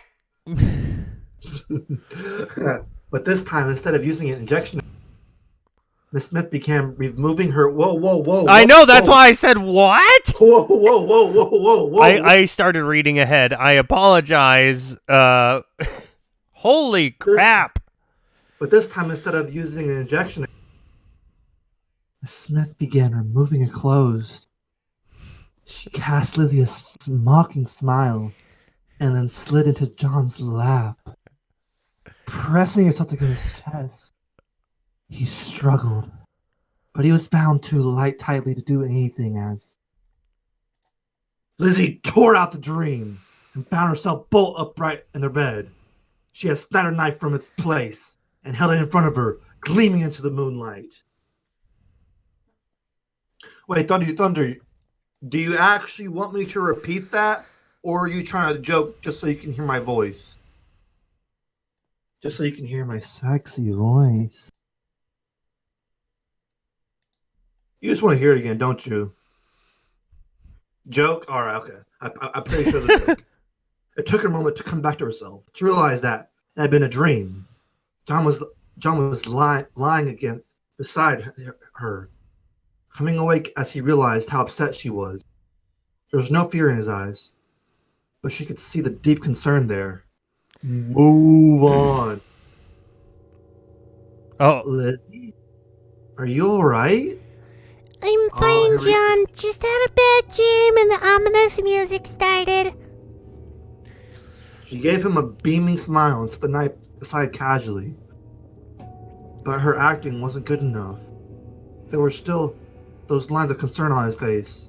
It was wonderful that he had come to know her better and better, but that meant she couldn't keep herself from being a burden to him. It can be hard to shake those off. Come here and rest, Lizzie. Though she wanted to pretend that everything was alright, she couldn't resist his soothing voice. Lizzie cupped against him again, resting her head on his warm chest. It did feel wonderful, pushing out the remnants of the dream, but this wasn't how it's supposed to be. She needs to do better if she wants an Oscar. I want that Oscar. I'm doing better. She was supposed to protect him. John was the one who was sad, who needed to be protected from the world. He carried so much weight. She couldn't add anything to it. Lizzie bit her lip and squeezed him tighter, wishing she could be perfect. I'm sorry, John. Don't say that. I'm glad that I can be here for you. You always are. Come here and try to relax. She snuggled against him, much of her anxiety fading. What if one day he wasn't there? What if someone took him from her? She would bathe the world in blood, and it would be no good because he would be gone, and she would have nothing. I think she's going to do more than relax. Yeah. Yeah. She's gonna whip that winky out. Lizzie slowly managed to let go of them and just enjoyed his presence. But it took her a very long time to go to sleep. Bam, pass out. Onward, flowing around the edges of Lizzie's mind, she was absorbing some of the information, but her thoughts were mostly elsewhere. On the page in front of her, increasingly, she'd taken a back corner seat so that it would look like she was deliberately taking notes. But in fact, she was pouring out her thoughts on the pages of the spiral notebook. What, Marnik? She needs lasagna. No, you see, there's a joke. So, I think you did it. It was the part of the first game where you chose which medicine you're going to choose for her. And I think one was, so it was called Nalazine, and Marnik was like, let's just call it lasagna. So every time that name came up, we would say lasagna, and it'd just be so great. 2 weeks of lasagna coming right up. Wait a minute, where's lasagna in this game? Gosh, darn, there's no lasagna. Tasty. But in fact, she was... Okay, yeah. Lizzie paused a moment, looking over what she had written recently. It was chaotic. Familiar chaos. Where's the goddamn lasagna? His name, over and over again, in increasingly scratchy letters. Wild fragments of thoughts connecting conspiracies. Lists of women who had gotten close to him. She wondered what John would think if he read this and dedicated and decided it was better not to burden him. Thinking of him always made her smile, but Lizzie also stopped to consider John as analytically as she could. Her mind ran over the roll of images. She held a shell of his face. All the smallest changes in his eyes. Twix of lasagna not coming right up. Dang it. Mark. He was sadder than usual, she realized. Perhaps because of the stress of work, since he was been covering more shifts. Lizzie resolved that she would have to try even harder to lift him up, make him as happy as he deserved to be. Pulling herself out of her thoughts, Lizzie set aside the notebook and returned to her real notes. She didn't need to take many, quickly jotting down the key points to catch up to the speaker. Dude, this is so old school, man. Like, this is how college rooms used to look. That, and you'd have the professor just, like, frantically writing down stuff, and you'd have to try to keep up while writing as well. I'm a slow writer, so that would be horrible for me, but on a laptop I go pretty fast. This reminds me of that one episode of Family Guy where Stewie went to college. This room right here. All we did was work out. We really should have studied.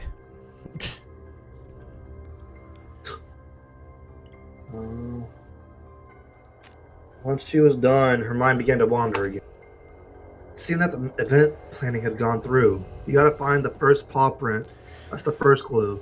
You put it in your notebook, then what do you do? Blues Clues! It seemed that the event planning had gone through. Their local campus activist groups had potential in the right places.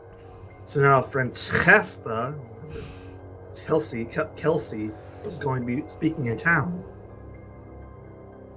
That was a good thing, theoretically. It would disturb Koitek, and it would make John happy.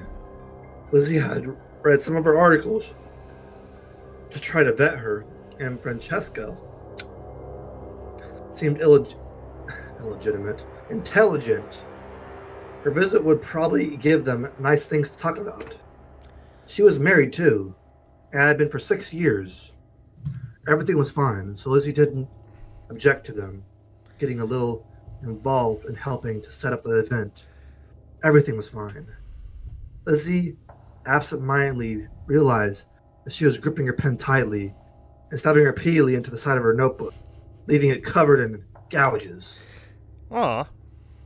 After class, Lizzie headed out and started to walk her usual path before she remembered that things had changed. Frowning slightly, she changed her route to head to the administration building instead, where she would be meeting with John. Others would be there as well. The exact purpose of the event was unclear to her. At minimum, they would gather and receive information about the various activities they'd be doing in preparation for the visit and speech. Presumably, after they would go to do said activities, and she could be alone with them. Except that he had expressed interest, which was reasonable. Perhaps they would participate. He had noticed her anxiousness, however, did not commit to anything beforehand. That was very considerate of him, but made Lizzie vow to do a better job of supporting him. Perhaps Mr. Anderson. Mr. Anderson.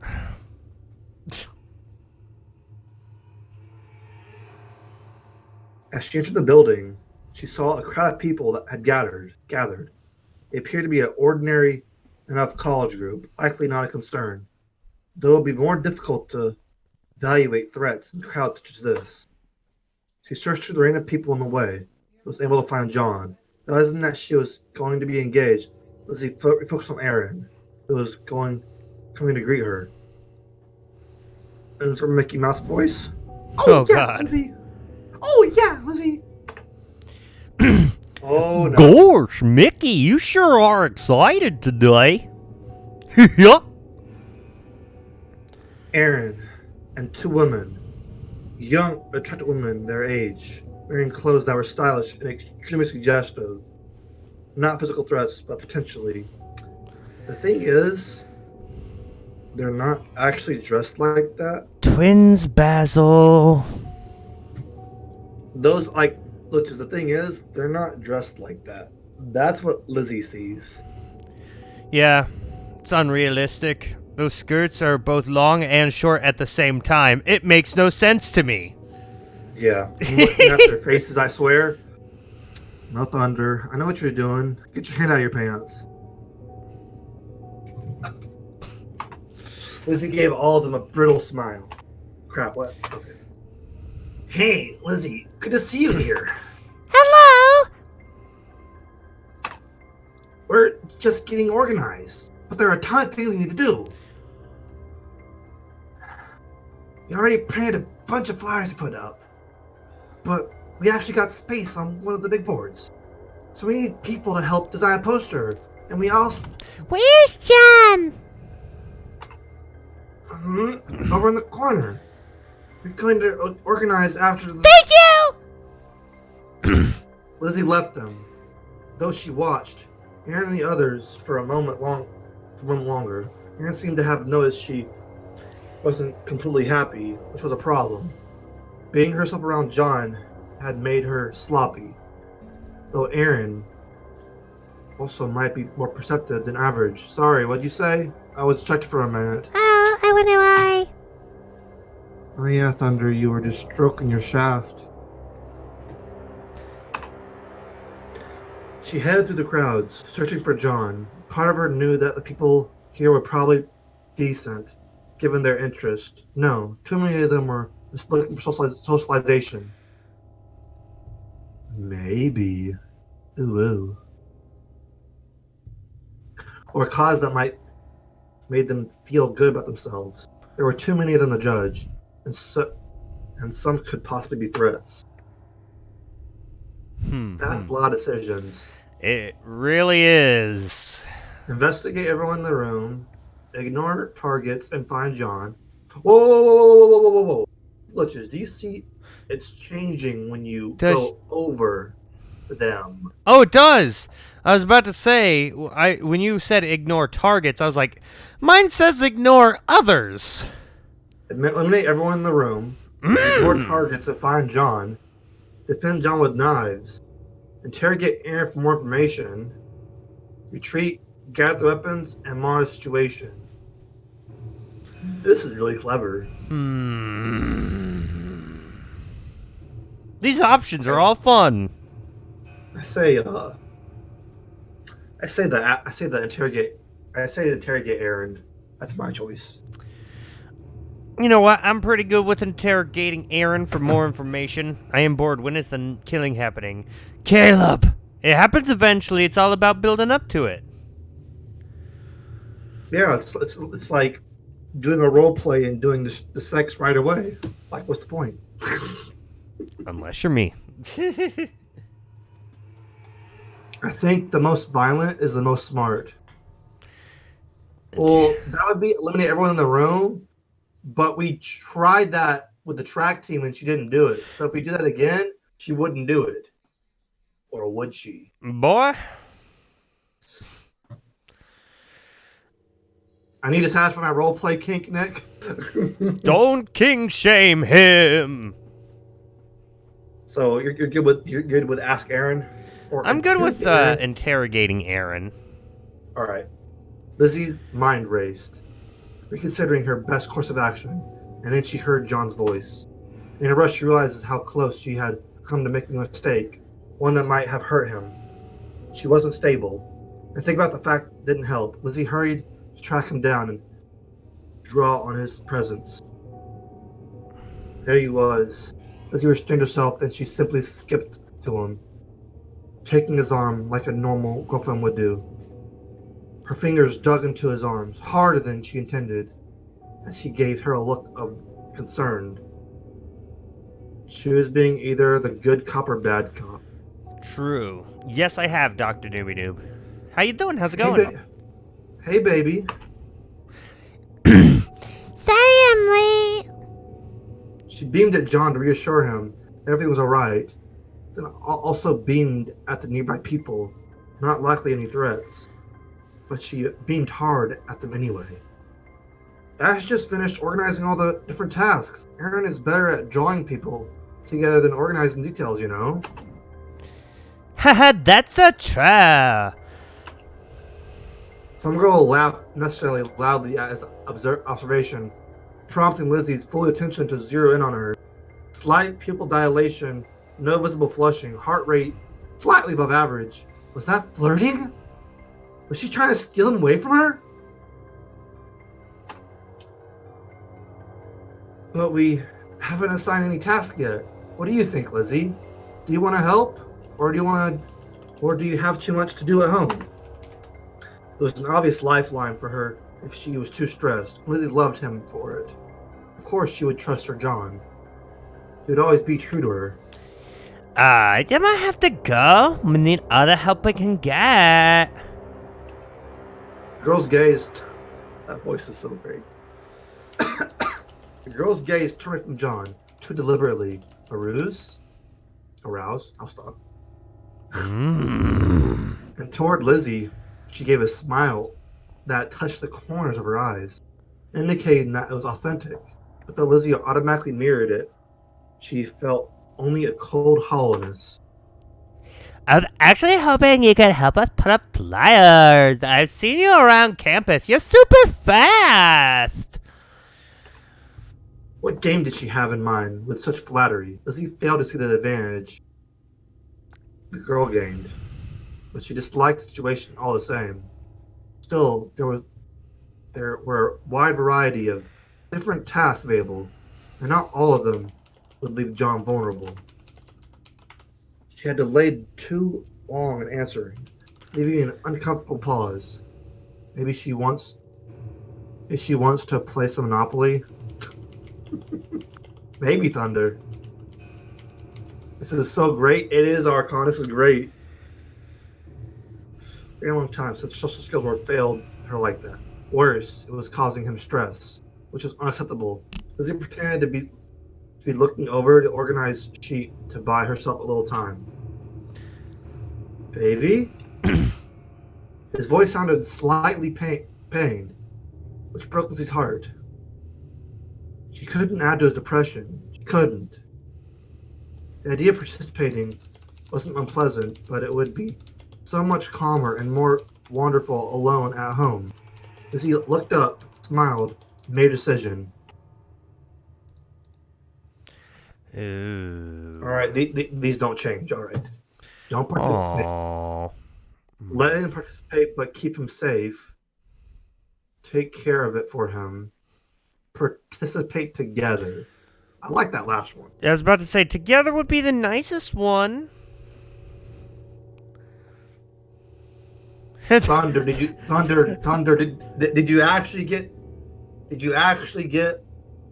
distracted, or are you just doing a funny? He's doing the funny. Because I will reread that if you want. I'm joking? Alright, okay. I'm okay with participate together. Alright. I always like being the one to flip out closer to the end. That way everyone thinks they're safe. Putting up flyers sounds fun. Let's go together. Not gonna lie, I like Lizzie Vision for the neighbors. Ooh. Yeah, wow. Good. We have to plan for getting them through campus, but also all over town. John began going over the plan. Just simple enough. She could probably have done all the flyers herself. But if she got to walk around with them, then it would be worth it. She's always winking. Does she have a eye disease? Dude, Thunder, keep in mind, this is a visual novel. It's not like an actual RPG. So they can't do that. Infinite flirt activate! Form of... Oh. Activate. Yes! That's so much better. It's the power of my stream deck. I love it. I need to get one of those. I've been trying to get the Elgato 4K 60 Plus, but nobody sells it. Literally impossible to find other than Amazon, and I don't trust bid sites. Doomga X Lizzie? Oh yes, please. But then the doggo would get jelly. Oh yeah, Doom Guy. Shove that BFG up my sweet pussy. Oh, Doom Guy, I'll show you the real demon in bed if you show me your real slayer. How about you? That just makes it more fun. I remember that quote from Austin Powers. How about you? It's funny because I quoted Austin Powers earlier with my twins, Basil. You can screw off. Okay. Oh, dude. yeah, I do that every day, Marnik. Yeah. John began going over the... I already read that. The problem... guys, switcheroo. I'm getting tired of talking. Yeah, we'll do a manual switcheroo since it's been a while. I don't know if people forgot about that or not. Hello, Anime Otaku-kun. Welcome over to the Gliitchzz side. Yeah, well. Hold on, wait a second. I gotta do this right. Stretch. Alright. Fool's Day, also my grandpa's birthday back in Poland. Nice. Dude, Poland's awesome, homie. Isabel X Doomga X Lizzie, the ultimate fanfiction. That'd be a cool. And Marnik. And Yeah. Marnik. Don't forget Marnik. Always joking. include the Marnik.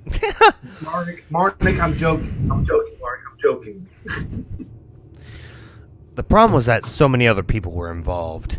People John delegated to other locations, suspicious girls with questions. At one point, they even needed to drive in someone else's car. It was too many people, too close for her, and she had hoped it would be just the two of them.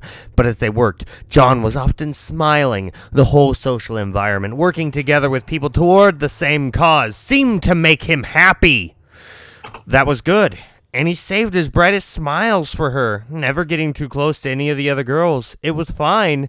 The event left Lizzie a little nervous, but she judged that acceptable. If she could drain stress from him into herself, that was the way it should be. When they got home, John seemed lighter than usual. She found herself smiling in response to his happiness. It snuggled against him as they fell asleep after the long day, his hand stroking her hair. When her schedule went unusually well, Lizzie found herself actually somewhat troubled. She had no reading for classes, the shopping had gone quickly, and nothing had slowed her down.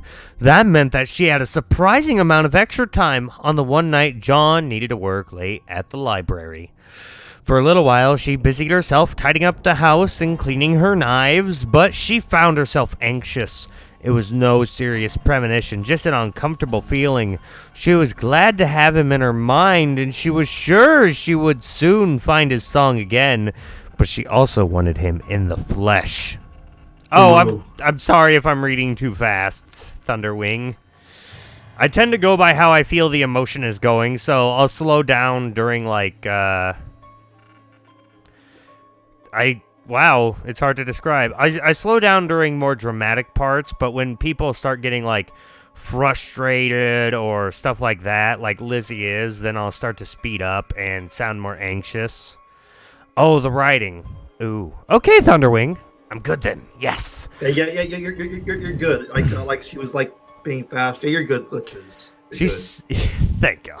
She spent a while writing in her notebook, many of its pages now heavy with ink.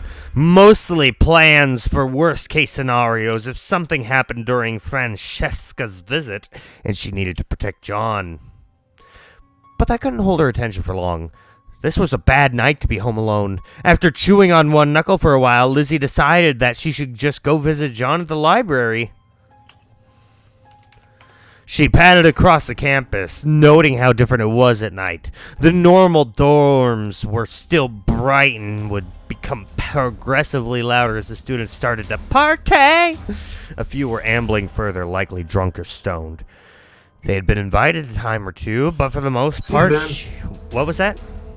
Oh, have a great night, Anime Otaku-kun. See you, Ben. I'll see you tomorrow for Doom, dude. Peace, dude. Oh, no.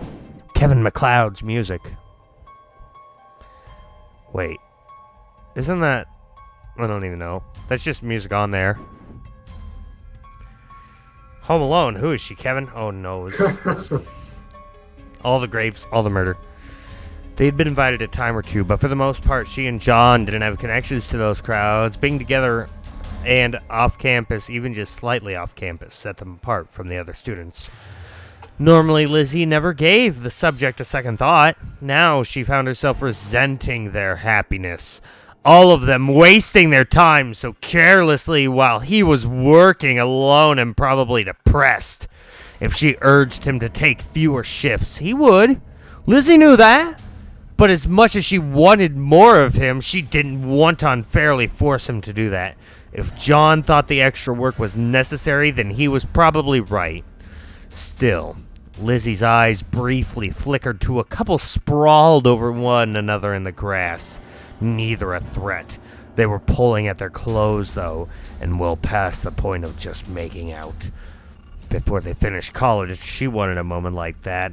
Not doing something like that in public, but simply being together, by the trees, enjoying themselves. College should be a time of happy memories.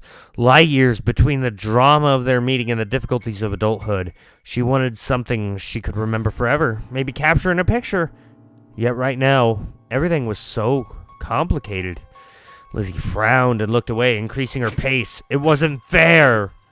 The library itself was basically deserted since few were doing research on a Friday night. That was why John... See you, Marnik. Yep, see you, Marnik. Sorry about that. Have a great night. Red rum. Doing research on a Friday night. That was why John ended up with a long shift and why he took it, getting paid to do his own work. She could take a pic of John's pee-pee. Oh. She could. Lizzie found herself shifting to walk silently instead of giving any sign of her presence. This could be a good opportunity to observe him without him being aware. It had been the first way that she had come to love him, and though the other ways since coming to know him were better, watching still had a special place in her heart. She peered around a bookshelf and finally spotted him. John sat behind the desk, reading from one of his books. He was making decent progress, brow furrowed, and that concentrated look that she so loved. But occasionally, his focus seemed to waver. She noticed his eyes grow a little distant, and he had to backtrack on the page. Sometimes when he did, he would look at a sheet of paper beside him for a while, occasionally make a note. Were they just his notes? But she knew John's note-taking habits extremely well, and that wasn't how he usually operated. It was as if he was trying to read, but simultaneously distracted by the thought of something else. Shush, you two, I had enough. Marnik's attacking. Marnik, he cringes a lot during these streams. Oh, it's okay. That's part of the fun. That's what I love most about it. Bye-bye, Marnik. Oh, Homie Channel said Marnie. Bye-bye, Marnie. I'm sorry, though. I do love it. Oh, wow. I wasn't even wrong. Gliitchzz, it says Crimson Gray 1.5 at the top. Just noticed that. Oh, dang, it does. Just noticed that. I'm literally making my eyes point directly towards where the window says Crimson Gray 1.5 on my screen, but you can't see that. Oh, I'm sorry, Marnik. Love you. Have a great night. I hating you. Why'd you say happy birthday? My fiance's birthday was yesterday. Thunder always says, he says good morning, and those are his catchphrases. Oh, well, literally, my fiance's birthday ended 8 minutes ago.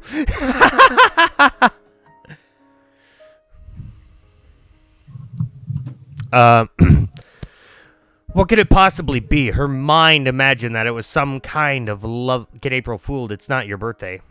What? No, not anymore. Yeah. Caleb said happy birthday, Smokey. Too late! She's very thankful for all that. But she discarded that possibility as quickly as she could. No, John wouldn't do that. If he wrote a love letter, it would be to her. He looked so sad, though. Lizzie stared as if her gaze could strip away his skull and reveal every thought inside. If she just understood him perfectly, she could prevent him from being sad. There would be no anxiety then, only perfect trust for one another. Lizzie retreated further in the library, just in case he looked up in her direction and watched him from a vantage point. Even he wouldn't notice. He did glance up a few times, almost as if he had felt her watching, but she was too well hidden. It was wonderful that he could almost sense her, but Lizzie needed to watch him for now. Eventually she would understand. Hours passed in a flash, and suddenly John was standing and yawning. After so long of his stillness, it was almost startling. Apparently his shift was almost over, which meant he would need to lock up. Deciding that she had watched enough, Lizzie sneaked through the back stocks and approached from near the entrance again, beaming. John smiled the instant he saw her. Oh, Lizzie, I hope you weren't lonely. I just wanted to come get you once your shift was over. You're a sight for sore eyes after this dead shift. Just give me a moment to lock up. Wait. Okay, it's daytime now. He started his job at night. He's locking up in the morning. Yes. Why is he locking up when the library would normally open? I don't even know. What do they close for literally an hour or something? That's weird. Some of the changes like that they do confuses me at times. Oh, I understand reusing backgrounds. Backgrounds are a pain. Yeah. Yes, Thunder, good morning. Exactly. It didn't take long. It didn't take him long, and they were walking across campus to head back home. Her arm through his and her head leaning against his shoulder. They passed the couple now lying still on top of one another. Wait, still? Wait, so it's still nighttime, but I'm confused. It's nighttime, but it's daytime, and that couple is still out there. And if they fell asleep on each other outside on a campus ground, John seemed a little surprised. He doesn't react as much as us, but just shook his head. Lizzie inclined her head toward them, then did something like an accidental click, and now what is going on? Then looked back at him and raised her eyebrow. Okay, it went back and forth a lot. Devil's Tangle in the day? Neato. Gotta have some excitement. Sorry, I can barely keep my eyes open. That's okay. I know you studied hard. Let me help you rest. When they got home, she quickly took his bag from him to put it away before he could get into trouble. Go to the trouble. If she I get it. Sorry, I cut you off. Lizzie Vision, it's bright and sunny when John is around. That's why. Oh, yeah, that's a why good. it's like that. That's a very good point. Archon pulls out the saxophone. Do do do do do do do do. Archon is a genius. If she acted quickly enough, he wouldn't need to use any more energy to make decisions and could just relax. Eventually, he fell asleep with his head on her lap, finally looking truly at peace. Lizzie stroked his hair and stared down at him, watching.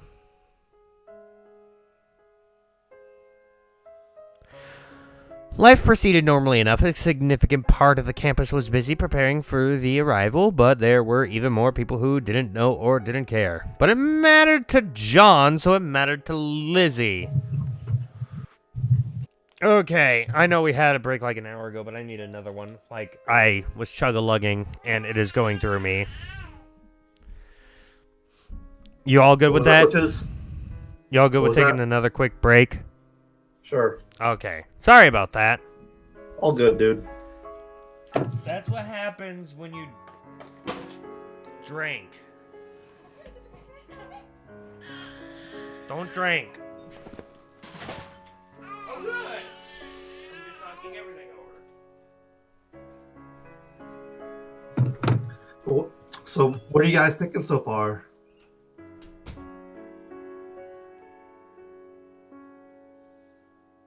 What are you guys thinking so far about Dusk and Dawn? Lizzie, you better love me, John, or what?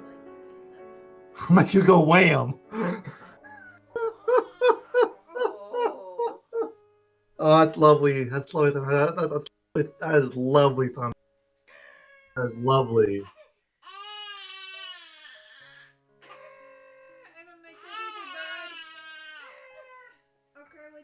But how are you guys enjoying Dusk and Dawn? How are you guys enjoying it?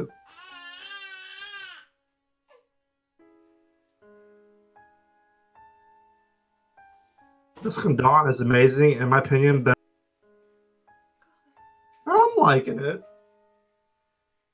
I wouldn't say better. Just don't drink the tea.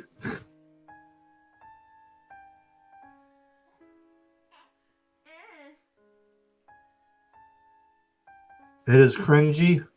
Yes, Colby, I know it's cringy. I know.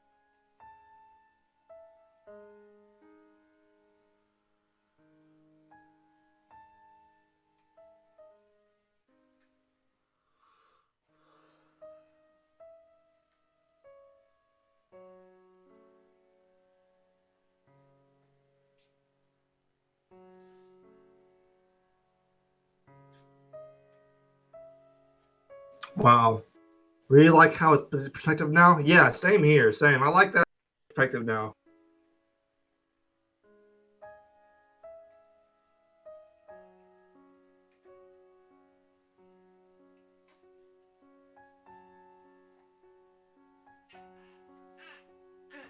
Yeah, but I'm really enjoying how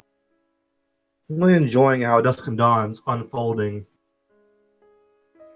This game doesn't make me cringe. It makes me moan like a wolf howling.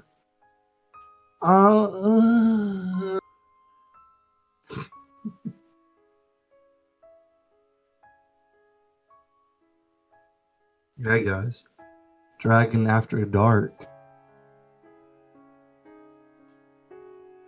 This has made this way more fun. Yes, I think my parents heard that one.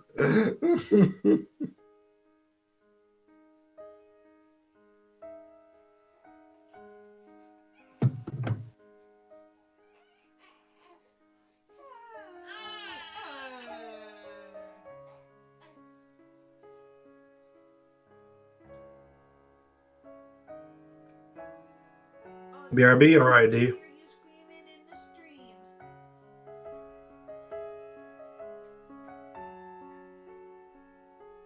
So I'm trying to look at these achievements. So we've only achieved one achievement so far.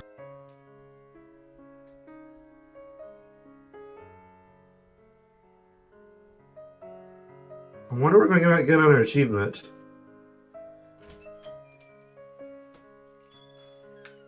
Sounded like he was being fussy. What's your genius idea, Thunder?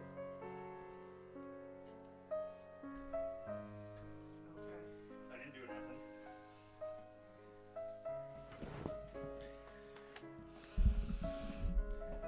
Oh, yeah, that's right.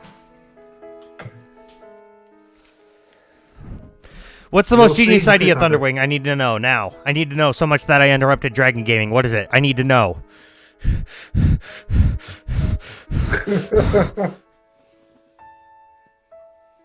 Yo, what's up, Bull? How you doing, buddy, man?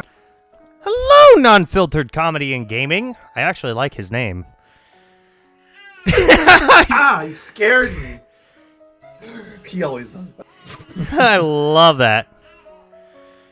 Oh, man. Okay. I had the most genius idea as well, Caleb. Oh, Caleb, why? I mean, Caleb also had an idea and he won't share it. Lizzie had joined him in spending time with the preparations, and it had seemed to go well. She was glad to see John invested in something like this. Excuse me. Wait, what? Just Plain Days Gone, and I dislike you for this? Game is addicting? Bro, I told you that game is amazing. Days Gone. I was about to say, it's been a while since you played that, hasn't it? Yeah, I beat it 100%. I got platinum on it and everything. Holy crap, dude. Nice. Yeah. I think I've only ever gotten platinum on Infamous.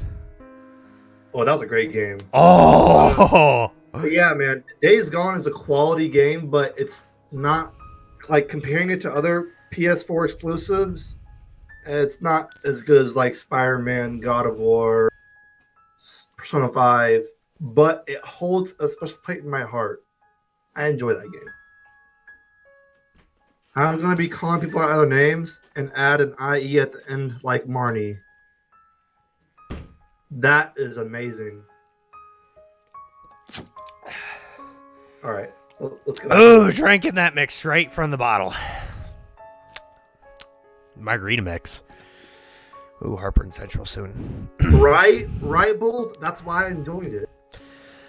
But when she came home from class one day, she realized that she might have gotten it entirely wrong. John slumped on the couch, too unfocused to notice her. There was an emptiness in his eyes that she hadn't seen in some time, immediately making her heart hammer in her chest. Get ready for this, non-filtered.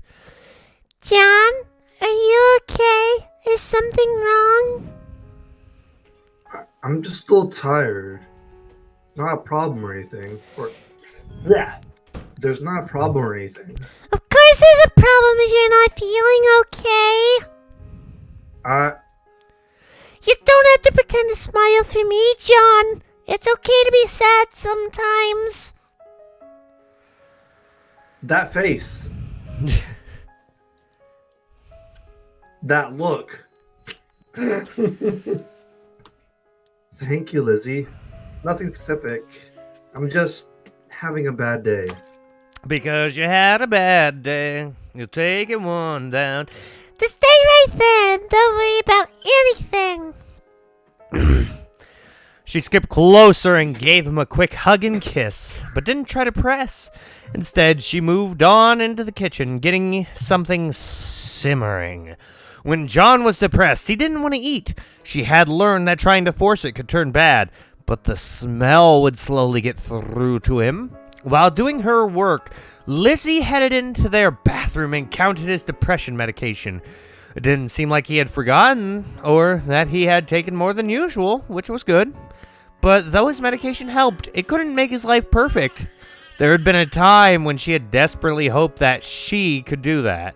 She still wished that she could, but she knew that his sadness didn't mean that he didn't love her. All she could do was be supportive.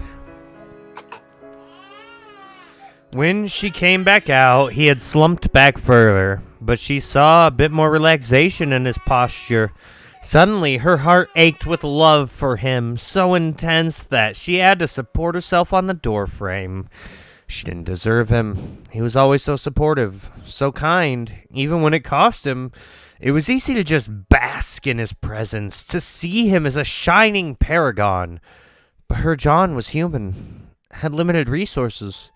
If she had missed the signs, as she sometimes did, one of Lizzie's fingers slid up to her mouth, and she started to bite down on it. But she pulled back. John wouldn't want her to do that. Thundiri, you've created a monster. Oh no. Instead, she moved into the room, determined to give back this time. She checked on the soup, then went to sit beside him, just touching his side a little, being present without demanding anything of him. John smiled at her, but didn't say anything. It was a quiet smile that faded into sadness, but she loved it too. These incidents always magnified her love for him. She didn't love his depression, but when he was like this, he seemed so truly real that she couldn't take her eyes off of him. Lizzie restrained herself and just sat supportively. After a time, though, she shifted. Later on, maybe they could eat, but until then... I wonder how her fingers tasted. Probably like steel. Do you need to talk about anything? I'll be okay. I think I'm just overextending myself, preparing for Kelsey's visit. Oh, I haven't been pushing you too much, have I? I liked it when we worked together before, so... No, I didn't mean that at all. There's just so much to do. But you don't have to do it all, remember? Don't push too hard. I'll push harder than you, Lizzie. Oh, yeah! Surpass your limits, John! Go Super Saiyan PP on me!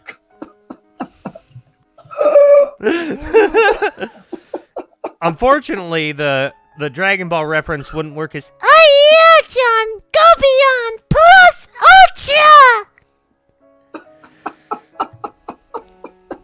Ultra! John is not pleased with me! I'm crying, right? You're crying, and God. I'm just chugging a bottle of Jose Cuervo margarita, which Smokey got for her birthday, and I'm just like, I don't want her to drink it all, so I'll drink it all. You're right. I can barely type because I'm laughing so much. You're right. Thanks, Lizzie.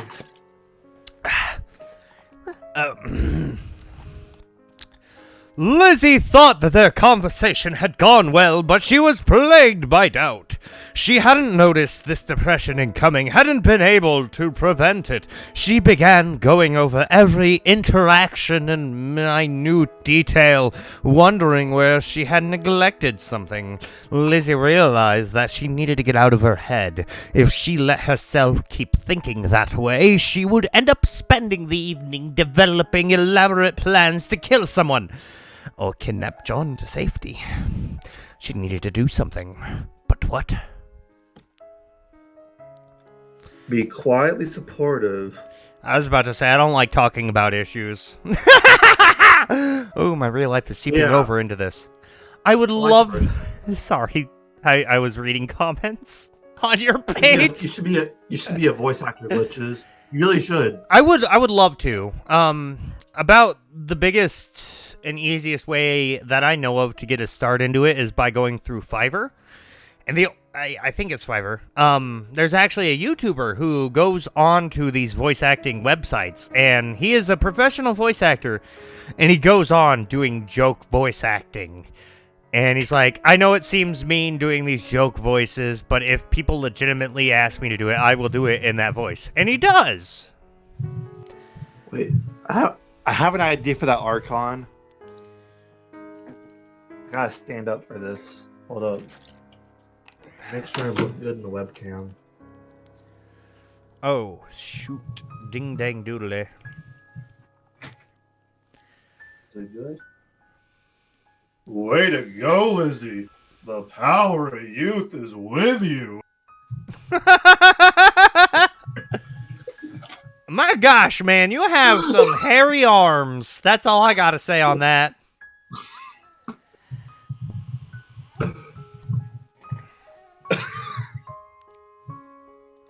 I'm crying. You have, like, that thick arm hair. Meanwhile, people don't even see that I have arm hair. Was that he humping the air while talking? Yes. Yes. I was like imagining John and Lizzie were going. And he was saying the way to go, Liz. The power of youth is with you. Ejaculates. Oh my gosh. But yeah, you want to be quietly supportive? I would prefer that. I think it fits, Guy was too. there too? Oh, whoa, nice. Yeah, well. Lizzie decided that it was her turn to carry him. She doted on him for the rest of the evening, getting everything he needed, eating with him when he got hungry, and staying close. When they finally went to sleep, she held him gently, glad to see some of the tension finally easing from his face. He actually fell asleep beside her in a way that he hadn't in some time. Oh. Supportive achievement unlocked! Wait, hold on. Let me, that achievement is sacrifice mental health for John's sake. It's John, why wouldn't we? Because obviously, you should meet a pig friend of ours. Oh. Wait, I have a... Oh. This piggy friend? Oh. I was gonna pull up, my cover of Spirited Away, because right now I have all of my Plus Miyazaki. Plus Ultra, open the 6th gate while I get number 9. I meant Pig Boy Gaming? Oh, yeah. It's all good. It's good. Saxophone. When they finally went to sleep, she held him gently, glad to see some of the tension finally erasing from his face. He actually fell asleep beside her in a way that he hadn't in some time. Once he was asleep, Lizzie let herself stare at him without trying to hide anything in her gaze, drinking him in. This was her John. She had to protect him. As she fell asleep, hello, Pig Boy Gay. Oh, well. Is that an actual person or? That is. Oh. It's actual pig. I don't know why I mistook Mr. Pig. There we go. That was my problem there. Oink, oink, Mr. Pig Boy Gaming. How you doing? How's it going? God damn, that picture is adorable. It is. You escaped the farm? That's good. Come on over to my house, and we'll keep you well fed. I mean, overly well fed, in fact. It might get a little bit warm. He'll keep you thick. Thick and warm. Like my favorite type of bacon. Like my favorite type of sausage. I love you. Watch out there, Gliitchzz. What? We don't talk about those words on stream. The fact that I'm a meat eater? Yes. Is this a vegan channel? No. Okay. No. Yes and no. Eating pigs? No. We don't talk about eating pigs here. We eat cows. I'd love to eat cows. It's actually one of my goals to choose my own personal cow for my own steaks. Nice. As weird as that sounds, you know, sometimes you just want to walk onto a farm and go, slaughter that cow for me. I want my steak from that cow. Okay, I didn't mean to kill that cow. How dare you, sir? My pig brothers built this company. Yes. Don't worry, Pig Boy Gaming. I've killed a cow. I've never killed a pig. I've killed, like 5 rabbits and a chicken. Never a pig. Don't worry. And a it's not cow. what it looks like. You see nothing.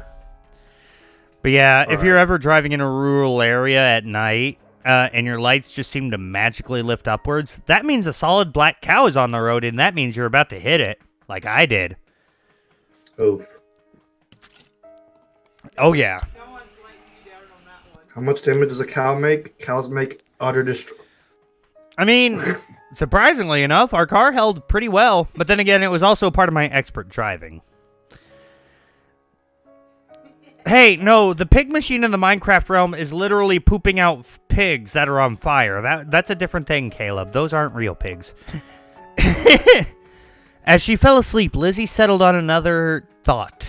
This visit might be a good thing, but she would be very glad when it was over. Yeah, Caleb. When the day finally came, it wasn't as grand as the build-up that had led Lizzie to as grand as the build-up had led Lizzie to expect. It was just another speaker coming to campus, after all, and as one of the better universities in the region, they got plenty of speakers. The growing power of pharmaceuticals was somewhat hot topic, but it was hardly a source of celebrity. What? There's so many grammatical errors there. I don't. It's just things I notice.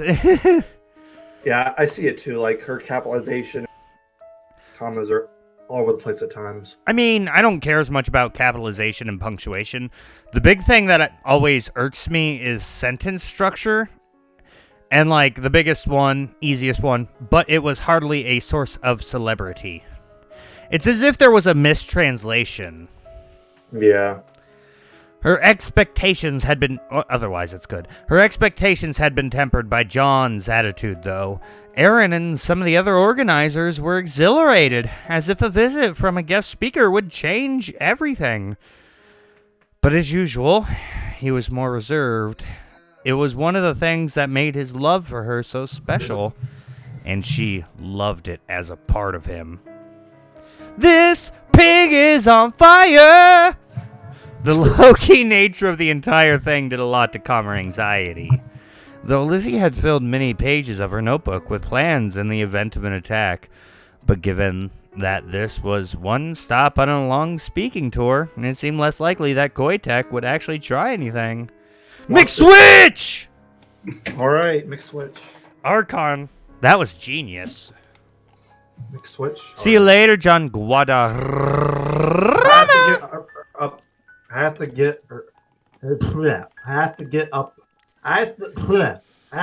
early up. What? I have to get early up. So I'll see you guys later. Okay, that sentence is grammatically wrong. Oh, it's just different. I don't get picky over comments, but when I see it in games, it's just one of those things. See you, Johnny. I love you. Good night. Sleepy Time Junction is so near. All aboard. The low-key nature of the entire thing did a lot to calm her anxiety. Lizzie had filled many pages of her notebook with plans in the event of an attack. Wait, you just read this? My God. I did. I didn't want to say anything and be rude. I can notice it. I'm pretty good at visual novels. I want to do more. There's another one that I want to do. It just came out in February. They were headed out to attend soon, and though it was going to be as casual as most events on campus, Lizzie had dressed up a little out of habit. She lingered by the cabinet, trying to select which weapons to take along with her. Problem was that she had a room, for it was so few. Her axe, of course.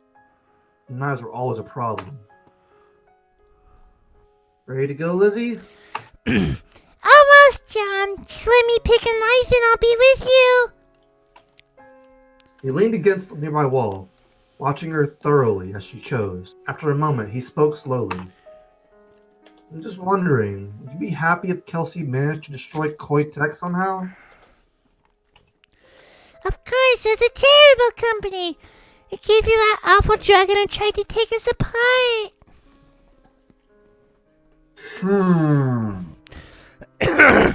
But she isn't gonna destroy it. Just regulate it. Maybe things will get better. But I want revenge.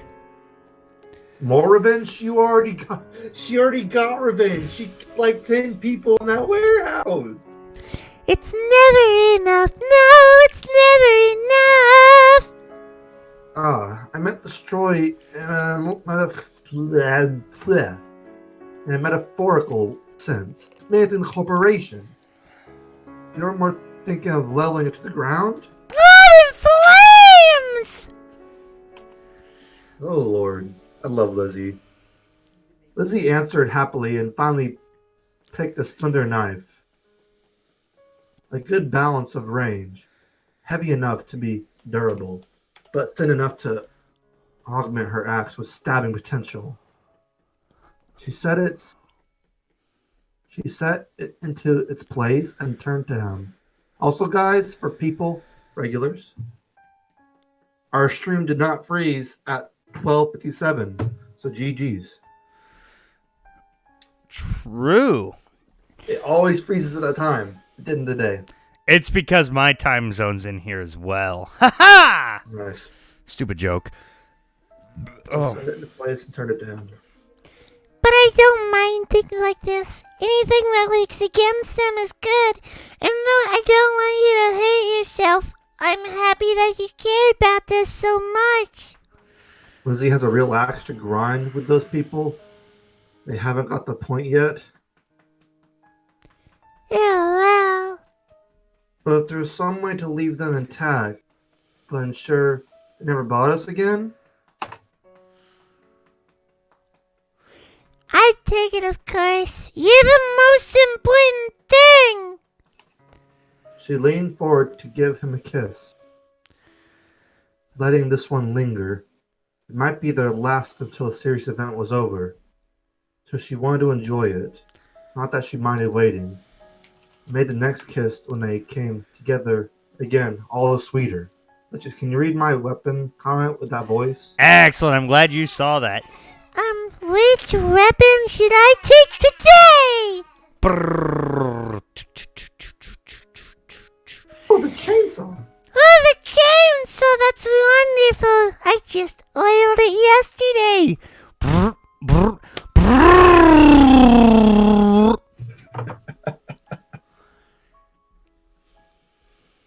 This is so much easier when I'm drunk. Yeah, I thought about doing a drunk stream too one day. Oh, don't get too far into it like me.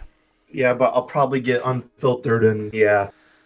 Well, see, I mean, I know you're real cautious about your swearing. I'm not like, yeah, the big ones, the B word, S word, F word. Like, I can talk sexual, like talk boners, penis, vagina, sex, all that. I can do all that. Within reason to not get me banned off YouTube.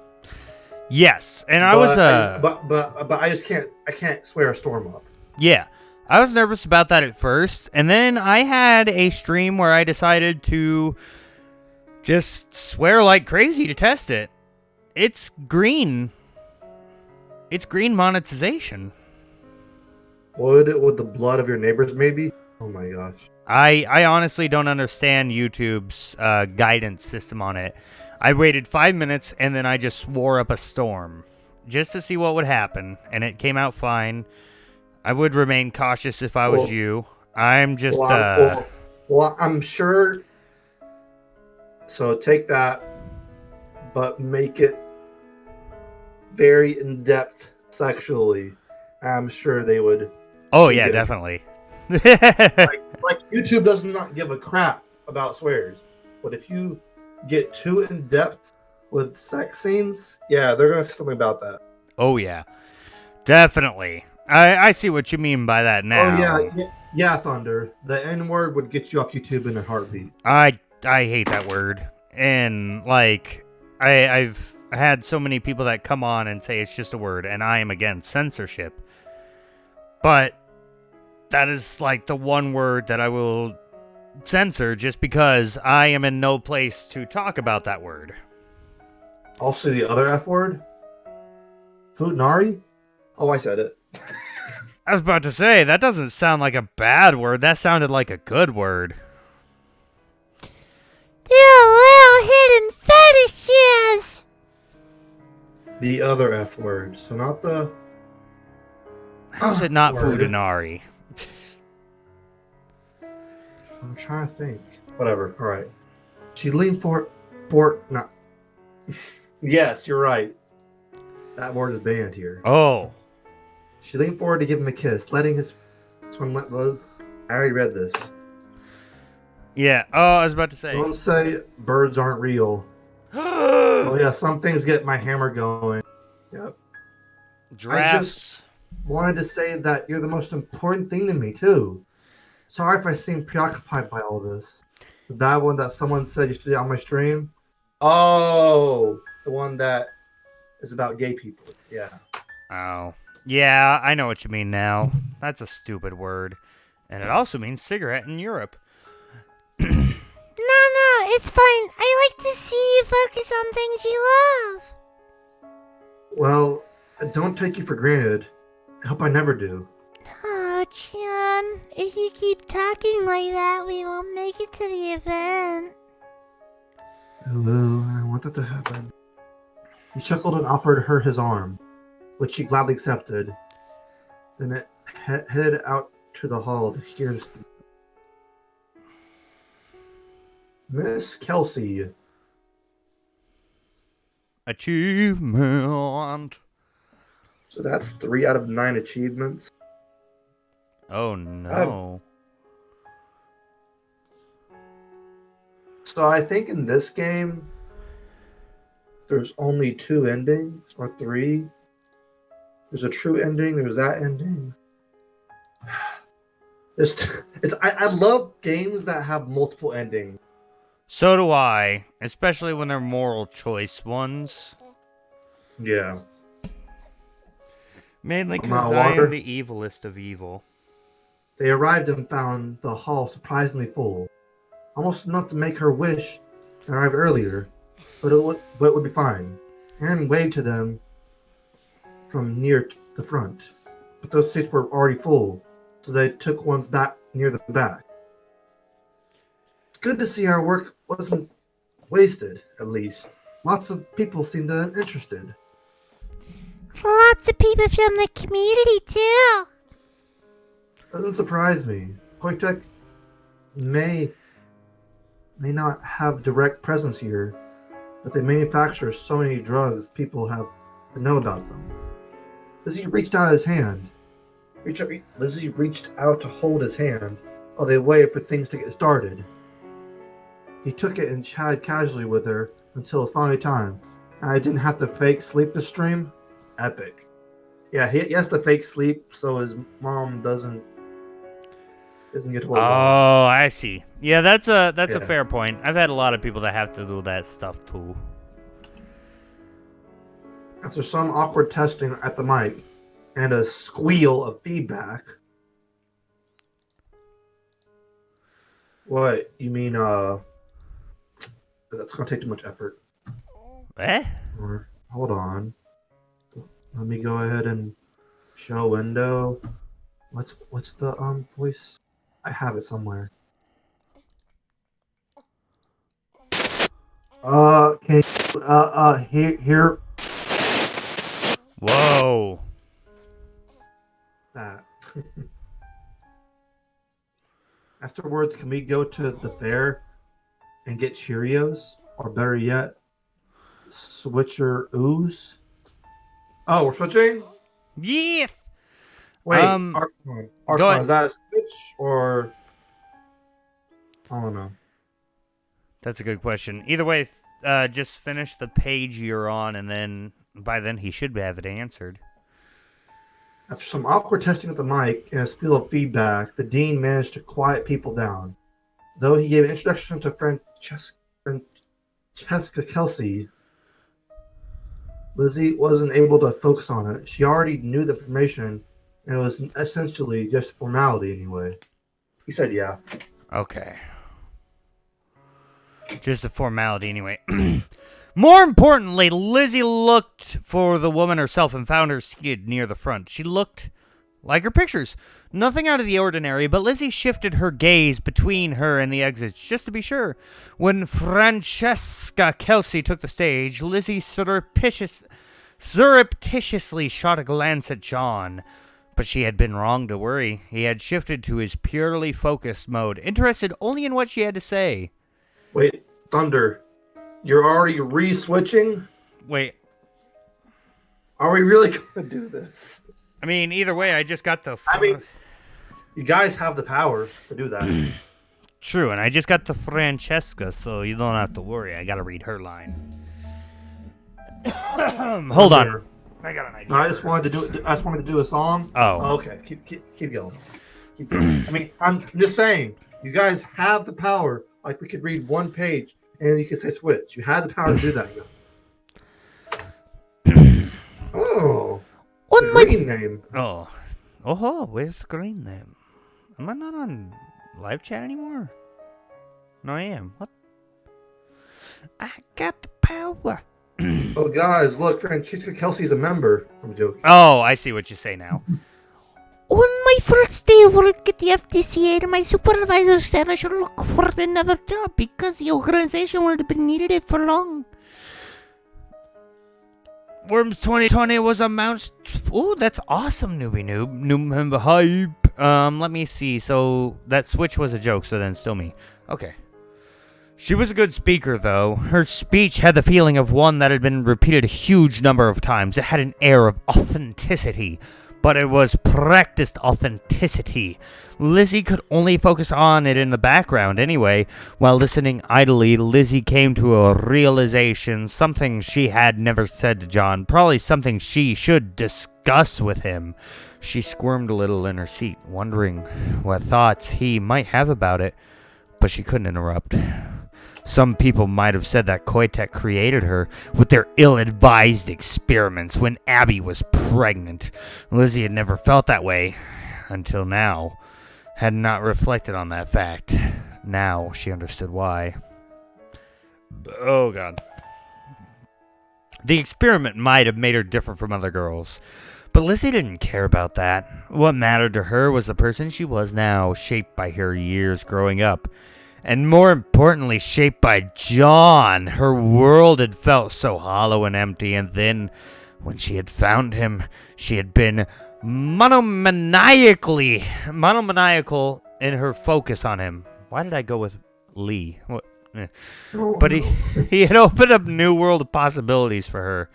Unable to contain herself, Lizzie leaned over and kissed John on the cheek. He blinked in surprise, and then smiled at her, resting her head against his shoulder.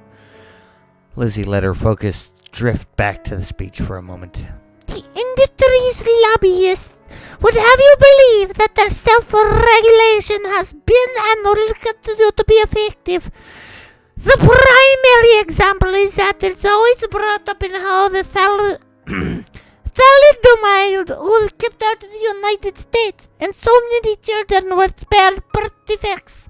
But as I demonstrate throughout in my book, this was more of a quirk of fate than self-regulation, and that thin layer of events would not be remotely adequately given the massive increase in research and development we've seen over the past 2 decades. Most notably, many of the newest drugs been produced through conditions that are fundamentally subjective. Their consequences, if any, will take years to emerge and may not always be clearly defined as birth defects. Make no mistake, there are people alive today bearing the scars of this unchecked research. Sooner or later they will come forward. Holy crap! Your voice was about to give out. Oh, never smoke. Never. Oh, that took all my breath away. Wait a minute. I'm back. Lizzie sat intensely, deciding to hold her in concerns over that development. But John had already considered that. He squeezed her hand and bent closer to whisper to her. Are you alright? Good to know that John is legitimately worried about me IRL. It's okay. It's okay.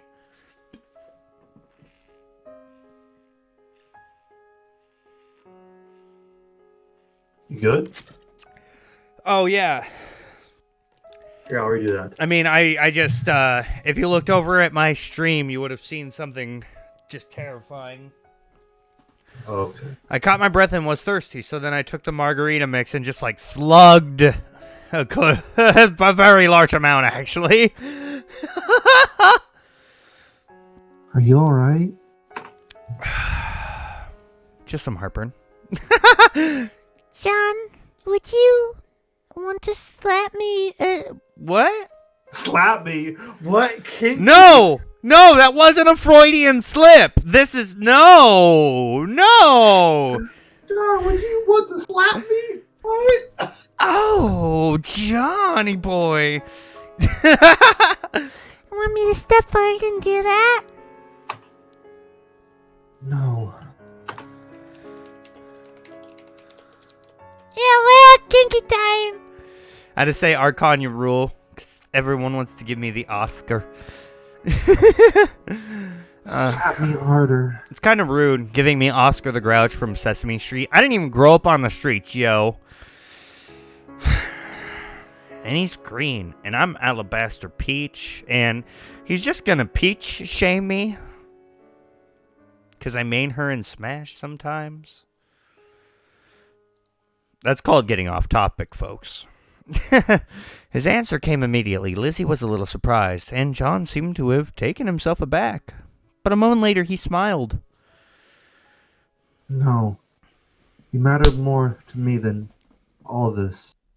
Anyone who stepped forward be surrounded by a horrible amount of controversy. I want you here with me. Her smile widened and Lizzie leaned to him, tears in her eyes. She had so many things she wanted to say to him, but some people around them were already glaring at their whispering when the two of them kissed. Most of the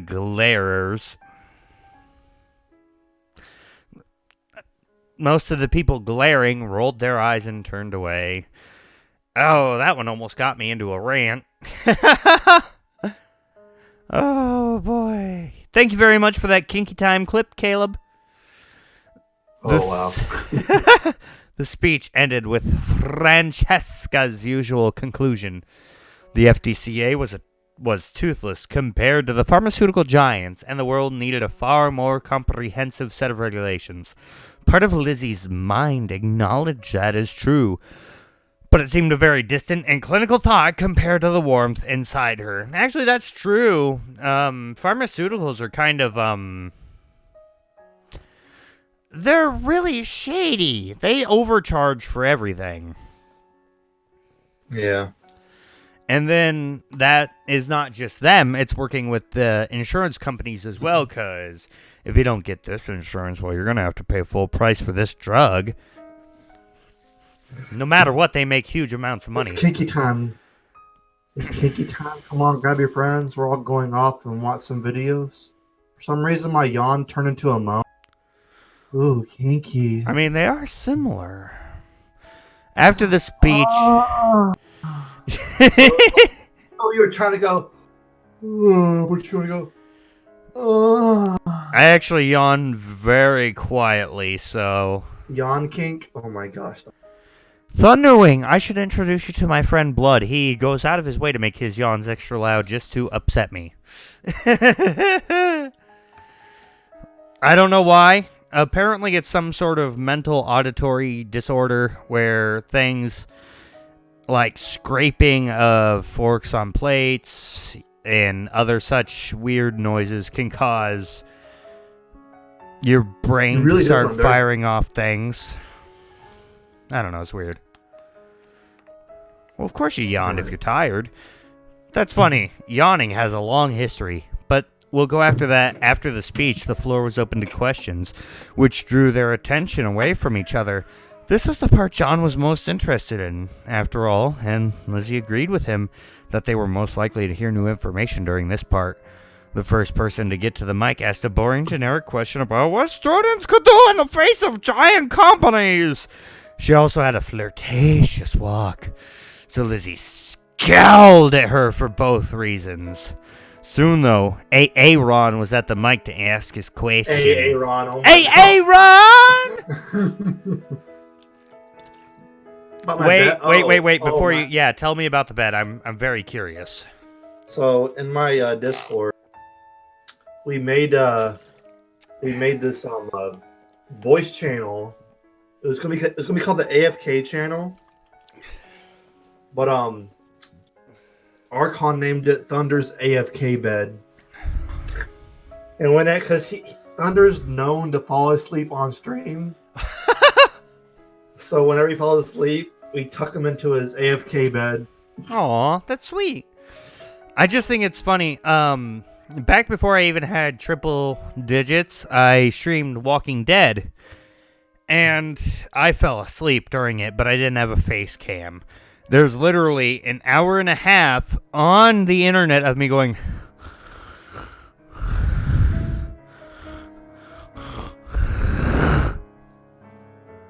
And when it's fast forward, It sounds like someone spraying window cleaner out of a spritz bottle. They also kiss me on the forehead and read me a story. Thunderwing, the stories I read you would be very long and intense. I have the full set of Harry Potter, the full set of Lord of the Rings, the full set of many things. Thunderwing, I'm gonna read you a bedtime story. Go ahead, I'm sorry.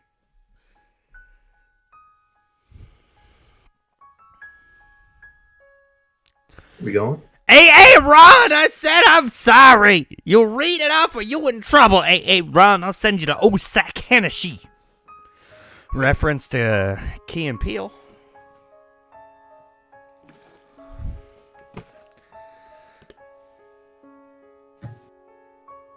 Hey, Ron.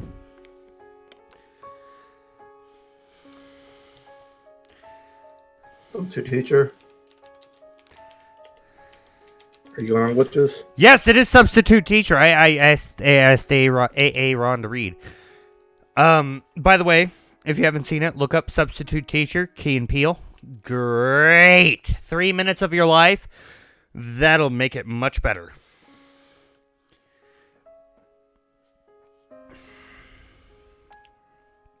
Are you good, Dragon?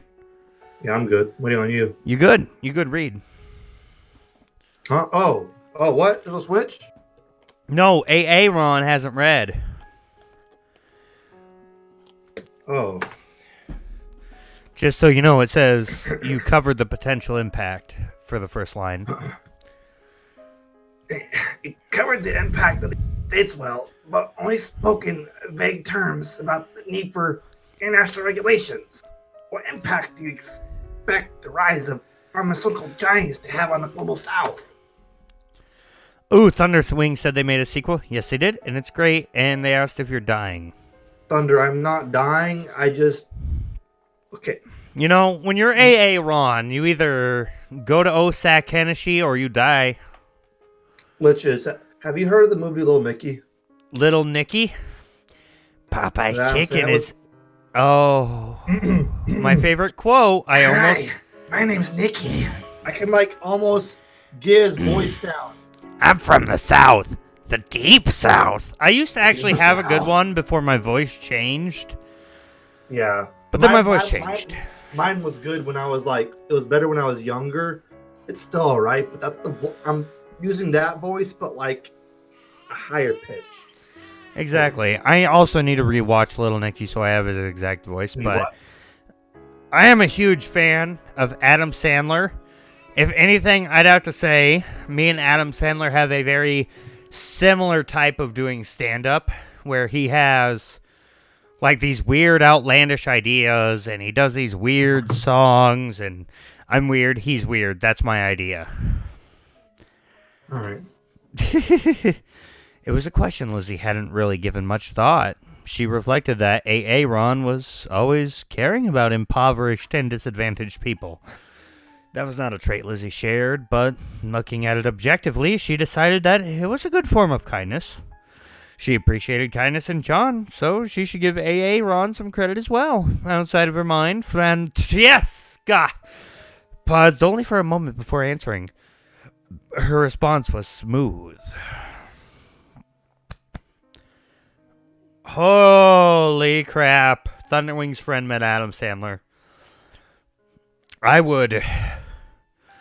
Honestly, the people I want to meet most is Game Grumps, but I would love to meet Adam Sandler. Practiced error of speech.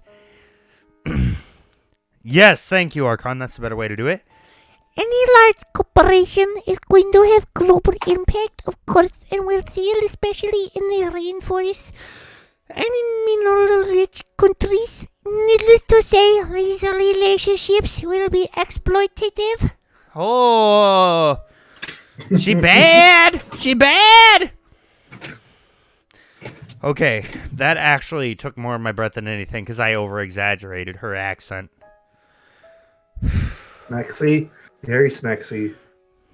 For comedy, I will persevere. But I think we should do more suspicious of the actions that actually seem most benevolent. Specifically, the ostensibly altruistic donations of drugs to various countries for free or reduced at cost. For example, I have long believed that Streamzz Inc. is distributing insufficiently tested drugs and effectively using the supposed beneficiaries of their donations as test subjects.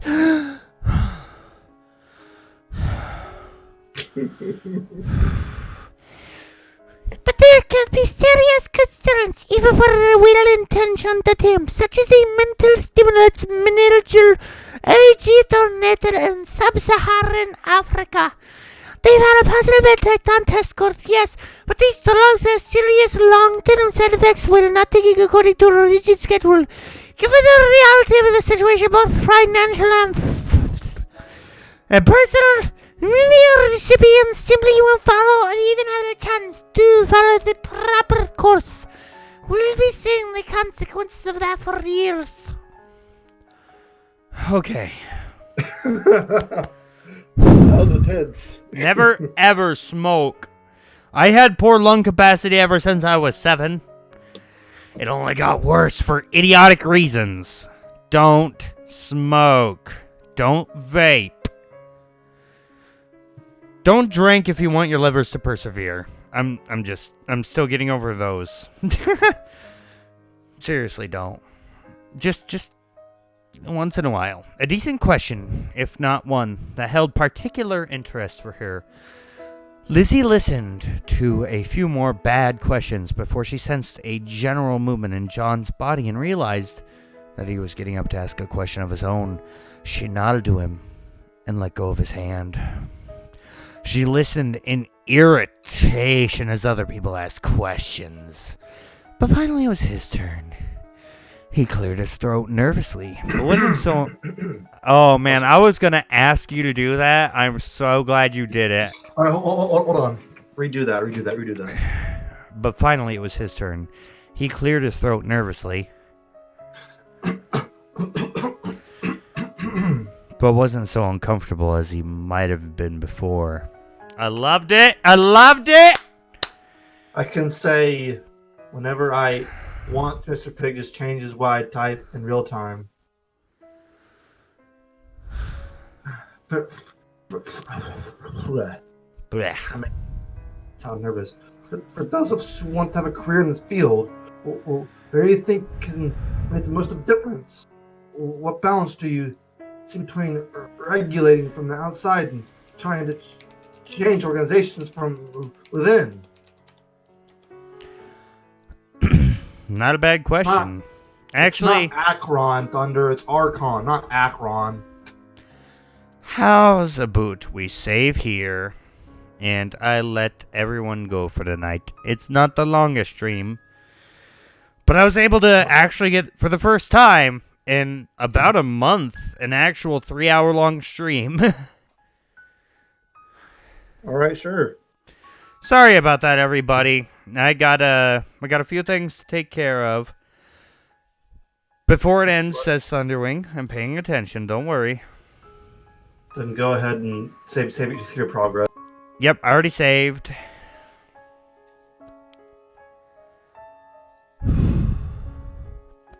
before it ends, what thunder? Oh, One last round.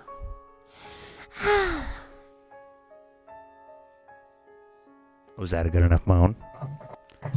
Oh, yeah. Exactly. So many good moans. Wait, I got another one. I'm glad. Ah! I accidentally made it full screen, and I'm not kidding. That actually scared me.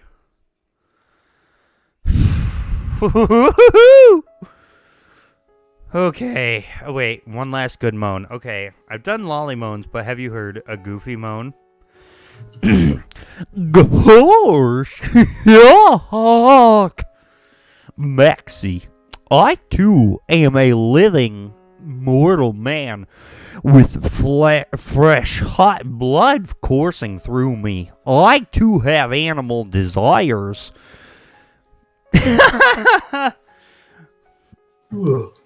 Mickey, what's your input on the matter?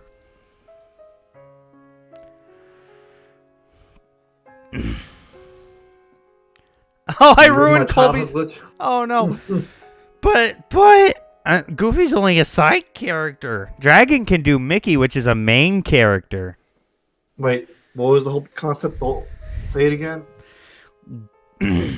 Gosh, I'm an animal. I'm an animal. Gosh, I'm a living, feeling creature, Maxie. Animal emotions. I've had sex. How else do you think that you were born? Yuck. Oh, sex is very good. Gosh, I'm surprised Mickey's still okay with me doing that nasty to Minnie. Oh, my ass got really red right there. It's funny, because you do a Mickey that's closer to the show. My Mickey is, and this is going to sound stupid, it's very close to the South Park. Oh boy! You all are a bunch of idiots that I'm going to beat the crap out of! That's bad because...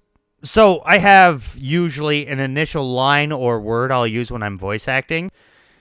And since the Mickey that I imitate is from South Park... The initial line that I open up with is, very naughty. It uses the bad swear words. I tried to avoid that, and I couldn't exactly get my normal feel. And I know that sounds like an excuse, but... You have been for the Mickey Mouse Clubhouse for inappropriate behavior. Yeah. Yeah. So, If you ever learn voice acting, remember one of the easiest ways to switch into a voice is to have a starting sentence. That much I know. So, I want to do this another time this week or same time next Tuesday? That might be up for a little bit of further discussion. I'm actually at a little bit of a crossroads with work. So, normally, actually, exactly in a week, I'd be back to work. Okay. But I have a literal whole team of doctors telling me not to go back to work. So, I mean, my family doctor telling me about unemployment as well, but... Yeah, everything's a little bit up in the air, but I should at least be able to get this on a once-a-week basis until we finish it. Get it what? This should at least be able to be a once-a-week basis until we can finish it. Awesome. Exactly. I love doing this with you, man. It was a lot of fun. Dude, it really was. Let me see. My ass off. Exactly. Should I give one more of my unique voices before we go? And this is actually, even for my channel, this one isn't even actually heard a lot. All right. You ever watch Venture Bros? I don't think so. Oh, no, it's such a good show. Hey, Augustus St. Cloud. Oh, no.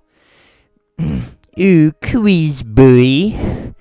I, Augustus St. Cloud, will take the Red Bull from you. So, he's a villain in Venture Bros that literally specializes in fighting a person who just has random knowledge of shows. Cool. He's really nice, in a way. He's just really rich and he uses his money. Oh, look, you have an albino friend. I have an Asian albino friend. It's more rare. That's essentially his whole character summed up right there. Gotcha. Yeah, it's a lot of fun. Bye-bye, everybody! Alright, see you guys later. Make peace. Yeah! Remember to go plus ultra!